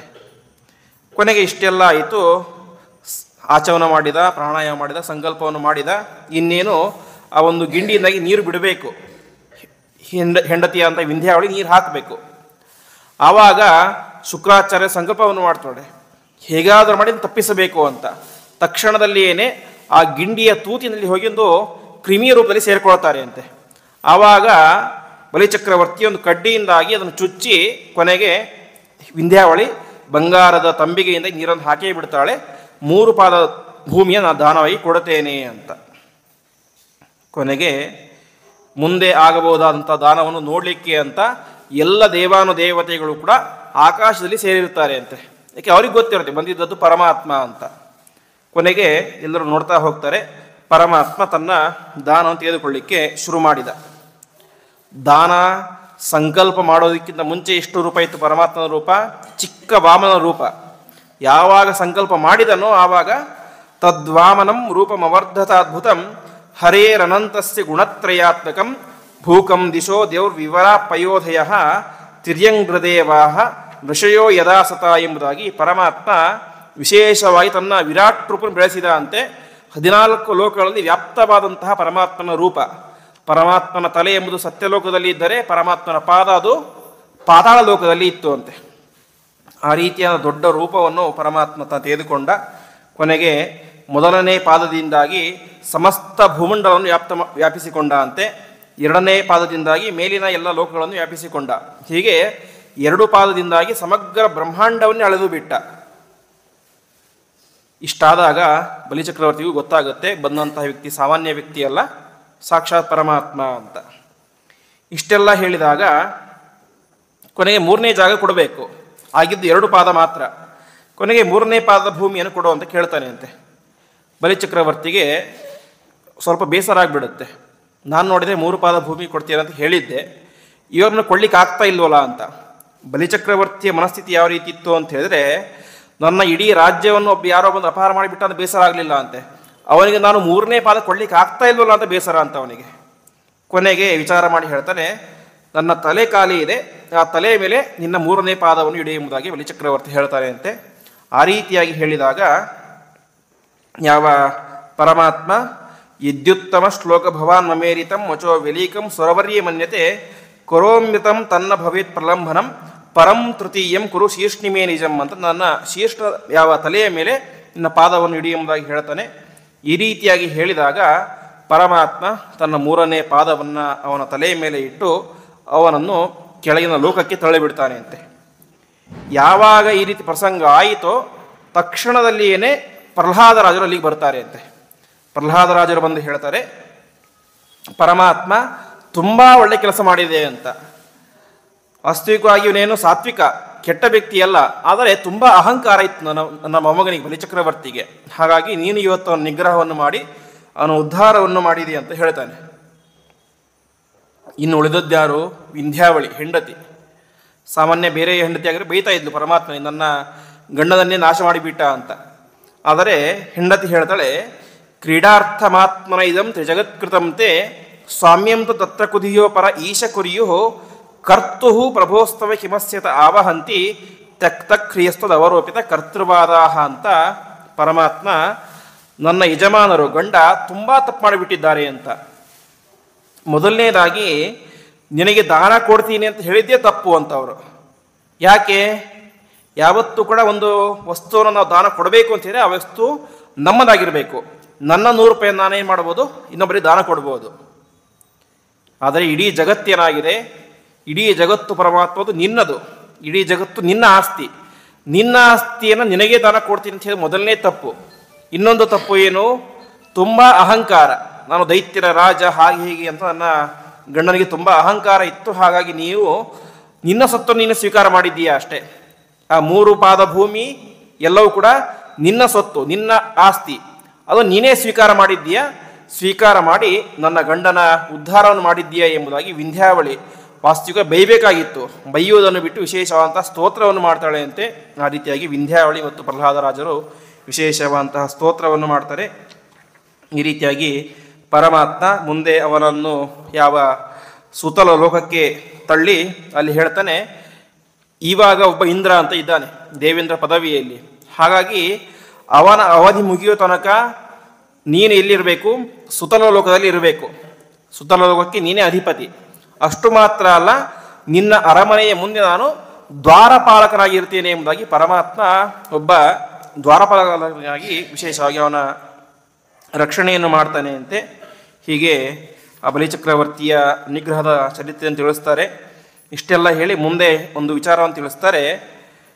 ಇಲ್ಲಿ ಏನಾಯಿತು, ಬಲಿಚಕ್ರವರ್ತಿ ಸ್ವಲ್ಪ ಜಾಗವನ್ನು ಕೊಟ್ಟ, ದಾನ ಮಾಡ್ತೀನಿ ಅಂತ ಹೇಳಿದ 3 ಪಾದ ಭೂಮಿಯನ್ನು. ಪರಮಾತ್ಮ ಏನು ಮಾಡಿದ? ಇಡೀ ಬ್ರಹ್ಮಾಂಡವನ್ನೇ ಆವರಿಸಿಕೊಂಡು ಬಿಟ್ಟ. ಅದೇ ರೀತಿಯಾಗಿ ನಾವು ಕೂಡ ಪರಮಾತ್ಮನಿಗೋಸ್ಕರ ಅಂತ ನಮ್ಮ ಜೀವನದಲ್ಲಿ ಸ್ವಲ್ಪ ಸಮಯವನ್ನು, ಸ್ವಲ್ಪ ಮನಸ್ಸನ್ನು ಕೊಡಬೇಕು ಅಂತೆ. ನಾವು ಸ್ವಲ್ಪ ಸಮಯವನ್ನು, ಸ್ವಲ್ಪ ಮನಸ್ಸನ್ನು ಕೊಟ್ಟರೆ ಪರಮಾತ್ಮ ಏನು ಮಾಡ್ತಾನೆ, ತಾನೇ ಎಲ್ಲವನ್ನು ಆಕ್ರಮಣ ಮಾಡಿಕೊಂಡು ಬಿಡ್ತಾನೆ. ಹಾಗಾಗಿ ಮೊದಲ ಹೆಜ್ಜೆಯನ್ನು ಇಡಬೇಕು, ಮುಂದಿನ ಹೆಜ್ಜೆಗಳನ್ನು ಪರಮಾತ್ಮನೇ ಇಡಿಸ್ತಾನೆ ಅಂತೆ. ಹಾಗಾಗಿ ಮಧ್ವಾಚಾರ್ಯರು ದ್ವಾದಶ ಸ್ತೋತ್ರದಲ್ಲಿ ಹೇಳುವಂತೆ, ಯತತೋಪಿ ಹರೇಹೇ ಪದ ಸಂಸ್ಮರಣೆ ಸಕಲಂ ಹಿ ಅಘಂ ಲಯಂ ಆಶು ವ್ರಜತಿ ಅಂತ ನಾವು ಪ್ರಯತ್ನ ಮಾಡಿದರೆ ಸಾಕುವಂತೆ ಪರಮಾತ್ಮ ಕೈ ಹಿಡಿದುಕೊಂಡು ಮುಂದೆ ಕರ್ಕೊಂಡು ಹೋಗ್ತಾನೆ. ಇದು ಪರಮಾತ್ಮನ ಕಥೆ. ಕಲಿಯ ಕಥೆಯೂ ಕೂಡ ಹಾಗೇ ಅಂತೆ. ಕಲಿಗೂ ಕೂಡ ನಾವು ಸ್ವಲ್ಪ ಜಾಗ ಕೊಟ್ಟರೆ ಏನಾಗುತ್ತೆ, ನಮ್ಮನ್ನೆಲ್ಲವನ್ನು ಕೂಡ ಆಕ್ರಮಣ ಮಾಡಿಕೊಂಡು ಬಿಡ್ತಾನೆ ಅಂತೆ. ಅದಕ್ಕೆ ನಳಮಹಾರಾಜನ ಕಥೆ ಬರುತ್ತೆ. ಕಲಿ ಅಂದ್ಕೊಂಡಿರ್ತಾನಂತೆ, ಹೀಗಾದರೂ ಮಾಡಿ ಈ ನಳನ ಒಳಗಡೆ ನಾನು ಪ್ರವೇಶ ಮಾಡಬೇಕು ಅಂತ. ಪ್ರವೇಶ ಮಾಡಲಿಕ್ಕೆ ಸಾಧ್ಯನೇ ಆಗೋದಿಲ್ಲ. ಯಾಕಂದರೆ ನಳ ಅತ್ಯಂತ ಪರಿಶುದ್ಧನಾದಂತಹ ವ್ಯಕ್ತಿ, ಯಾವಾಗಲೂ ಕೂಡ ಶುದ್ಧನಾಗಿಯೇ ಇರ್ತಾ ಇದ್ದ. ಎಲ್ಲಿ ಅಶುದ್ಧಿ ಇರುತ್ತೋ ಅಲ್ಲಿ ಕಲಿ ಪ್ರವೇಶ ಆಗುತ್ತೆ. ನಳ ಯಾವಾಗಲೂ ಶುದ್ಧನಾಗಿ ಇರ್ತಾ ಇದ್ದ. ಆದರೆ ಒಂದು ದಿವಸ ಏನಾಯಿತು ಅಂತೆ, ನಳ ಹೊರಗಡೆಯಿಂದ ತನ್ನ ಮನೆಗೆ ಪ್ರವೇಶ ಮಾಡಬೇಕಾದ್ರೆ ಕಾಲು ತೊಳ್ಕೊಂಡ. ಆದರೆ ಹಿಮ್ಮಡಿ ಮಾತ್ರ ಸ್ವಲ್ಪ ಒದ್ದೆಯಾಗಿರಲಿಲ್ಲ ಅಂತೆ. ಅದರಿಂದಲೇ ಏನು ಮಾಡಿದ, ಕಲಿ ಅವನನ್ನು ಪ್ರವೇಶ ಮಾಡಿ ಅವನ ಇಡೀ ಜೀವನವನ್ನೇ ನಾಶ ಮಾಡಿಬಿಟ್ಟ ಎಂಬುದಾಗಿ ಹೇಳ್ತಾರೆ. ಹೀಗೆ ಪರಮಾತ್ಮ ಆಗಲಿ ಕಲಿಯಾಗಲಿ ಪ್ರವೇಶ ಮಾಡಲಿಕ್ಕೆ ಜಾಗ ಕೊಟ್ಟರೆ ಇಡೀ ಜೀವನವನ್ನೇ ಆಕ್ರಮಣ ಮಾಡಿಕೊಂಡು ಬಿಡ್ತಾರೆ. ಆದರೆ ಯಾರಿಗೆ ಜಾಗ ಕೊಡಬೇಕು ಅನ್ನೋದು ನಮ್ಮ ನಿರ್ಧಾರ ಆಗಿರಬೇಕು ಅಂತ. ಕಲಿಗೆ ಜಾಗವನ್ನು ಕೊಟ್ಟರೆ ನಮ್ಮ ಜೀವನವೇ ನಾಶವಾಗಿ ಹೋಗಿಬಿಡುತ್ತೆ. ಪರಮಾತ್ಮನಿಗೆ ಸ್ವಲ್ಪ ಜಾಗವನ್ನು, ಸಮಯವನ್ನು ಕೊಟ್ಟರೆ ಅದರಿಂದ ನಮ್ಮ ಉದ್ಧಾರ ಆಗುತ್ತೆ. ಹಾಗಾಗಿ ಪರಮಾತ್ಮನಿಗೆ ನಾವು ನಮ್ಮ ಸಮಯವನ್ನು, ನಮ್ಮ ದೇಹವನ್ನು ಎಲ್ಲವನ್ನು ಕೂಡ ಸಮರ್ಪಣೆ ಮಾಡಬೇಕು ಎಂಬುದಾಗಿ ತಿಳಿಸ್ತಾ ಇದ್ದಾರೆ. ಈ ರೀತಿಯಾಗಿ ಬಲಿಚಕ್ರವರ್ತಿಯ ಉದ್ಧಾರವನ್ನು ಮಾಡಿದ ಪರಮಾತ್ಮ ಇಷ್ಟು ಚರಿತ್ರೆಯನ್ನು ಹೇಳಿ ಮುಂದೆ ಪರಮಾತ್ಮನ ಇನ್ನೊಬ್ಬ ಭಕ್ತ, ಅದು ಸತ್ಯವ್ರತ ಎನ್ನುವಂತಹ ರಾಜ. ಆ ಸತ್ಯವ್ರತ ಎನ್ನುವಂತಹ ರಾಜ ಇವತ್ತು ಏನು ನಾವಿದ್ದೇವೆ, ವೈವಸ್ವತ ಮನ್ವಂತರ. ಇದು ಈ ವೈವಸ್ವತ ಮನ್ವಂತರಕ್ಕೆ ಅಧಿಪತಿ ವೈವಸ್ವತ ಮನು ಅಂತ. ಆ ವೈವಸ್ವತ ಮನುವೇನೆ ಹಿಂದೆ ಸತ್ಯವ್ರತ ಎನ್ನುವಂಥ ರಾಜನಾಗಿದ್ದ. ಆ ಸತ್ಯವ್ರತ ರಾಜ ದ್ರವಿಡ ಎನ್ನುವಂತಹ ದೇಶದ ರಾಜನಾಗಿದ್ದ. ಒಂದು ದಿವಸ ಕೃತಮಾಲಾ ಎನ್ನುವಂಥ ನದಿಯಲ್ಲಿ ಸ್ನಾನ ಮಾಡ್ತಾ ಇದ್ದ. ಸ್ನಾನ ಮಾಡಿ ಅರ್ಘ್ಯ ಕೊಡಬೇಕು ಅಂತ ಕೈಯಲ್ಲಿ ನೀರು ಹಿಡ್ಕೊಳ್ತಾನೆ. ಅದರಲ್ಲಿ ಸಣ್ಣ ಮೀನು ಬರುತ್ತೆ. ಮೀನು ಬಂದಿದ್ದೆ ಬಿಟ್ಟು ಬಿಡ್ತಾ ಇದ್ದ ಅಷ್ಟೇ. ಆದರೆ ಮೀನು ಮಾತಾಡ್ಲಿಕ್ಕೆ ಶುರುವಾಯಿತು ಅಂತೆ. ರಾಜ, ಈ ಸಮುದ್ರದಲ್ಲಿ ದೊಡ್ಡ ದೊಡ್ಡ ತಿಮಿಂಗಲಗಳಿದ್ದಾವೆ, ನಾನಿನ್ನೂ ಚಿಕ್ಕ ಮರಿ, ಹಾಗಾಗಿ ದಯವಿಟ್ಟು ನನ್ನನ್ನು ಇಲ್ಲಿ ಬಿಡಬೇಡ, ಅವು ನನ್ನನ್ನು ಕೊಂದು ತಿಂದು ಬಿಡ್ತಾವೆ, ಹಾಗೆ ನನ್ನನ್ನು ರಕ್ಷಣೆ ಮಾಡುವಂತ ಪ್ರಾರ್ಥನೆ ಮಾಡುತ್ತೆ ಅಂತೆ ಮೀನು. ರಾಜನಿಗೆ ತುಂಬ ಆಶ್ಚರ್ಯ ಆಗುತ್ತೆ, ಇದೇ ಮೀನು ಮಾತಾಡ್ತಾ ಇದೆಯಲ್ಲ ಅಂತ. ಸರಿ ಅಂತ ತನ್ನ ತಂಬಿಗೆಯಲ್ಲಿ ಹಾಕ್ಕೊಳ್ತಾನೆ. ತಂಬಿಗೆಯಲ್ಲಿ ಹಾಕ್ಕೊಂಡು ಮನೆಗೆ ಬರ್ತಾನೆ. ಮನೆಗೆ ಬಂದು ತಂಬಿಗೆ ತೆಗೆದು ನೋಡ್ತಾನೆ, ತಂಬಿಗೆ ಎಷ್ಟು ದೊಡ್ಡದಾಗಿ ಬೆಳೆದು ಬಿಟ್ಟಿರುತ್ತೆ. ಮುಂದೆ ದೊಡ್ಡ ಇನ್ನೊಂದು ಪಾತ್ರೆಗೆ ಹಾಕ್ತಾನೆ. ಹಾಕ್ತಾ ಹಾಕ್ತಾ ಹಾಕ್ತಾ ಅದು ಎಲ್ಲ ಕಡೆ ಬೆಳೆದು ಕೊನೆಗೆ ನದಿಗೆ ತಂದು ಹಾಕ್ತಾನೆ ಅಂತೆ. ನದಿಯಲ್ಲೂ ಕೂಡ ಅದು ದೊಡ್ಡದಾಗಿ ಬೆಳೆದು ಬಿಡುತ್ತೆ. ಆವಾಗ ಸತ್ಯವ್ರತ ರಾಜನಿಗೆ ಅನಿಸುತ್ತೆ, ಇದು ಸಾಮಾನ್ಯ ಮೀನಲ್ಲ, ಇದು ಸಾಕ್ಷಾತ್ ಪರಮಾತ್ಮನೇ ಆಗಿರಬೇಕು ಎಂಬುದಾಗಿ ವಿಶೇಷವಾಗಿ ಪ್ರಾರ್ಥನೆಯನ್ನು ಮಾಡ್ತಾನೆ. ಪರಮಾತ್ಮ, ಯಾಕೆ ನನ್ನನ್ನು ಮೋಹ ಮಾಡ್ತಾ ಇದ್ದೀಯಾ, ನನ್ನನ್ನು ರಕ್ಷಣೆ ಮಾಡು ಎಂಬುದಾಗಿ ಪರಮಾತ್ಮ ಹತ್ತಿರ ಪ್ರಾರ್ಥನೆ ಮಾಡ್ತಾನೆ ಅಂತೆ. ಆವಾಗ ಪರಮಾತ್ಮ ತನ್ನ ನಿಜವಾದಂತಹ ಸ್ವರೂಪವನ್ನು ತೋರಿಸಿ ಹೇಳ್ತಾನೆ ಅಂತೆ, ಇವತ್ತಿನಿಂದಾಗಿ 7 ದಿವಸಕ್ಕೆ ಸರಿಯಾಗಿ ಮಹಾಪ್ರಳಯ ಎಂಬುದು ಆಗುತ್ತೆ. ಮಹಾಪ್ರಳಯ ಅಂತ ಹೇಳಿದ್ರೆ ಇಡೀ ಬ್ರಹ್ಮಾಂಡ ಎಲ್ಲವೂ ಕೂಡ ಅದರಲ್ಲಿ ಮುಳುಗಿ ಹೋಗಿಬಿಡುತ್ತೆ. ಹಾಗಾಗಿ ಆ ಸಂದರ್ಭದಲ್ಲಿ ಒಂದು ದೊಡ್ಡ ಹಡಗು ನಿನ್ನ ಹತ್ರ ಬರುತ್ತೆ.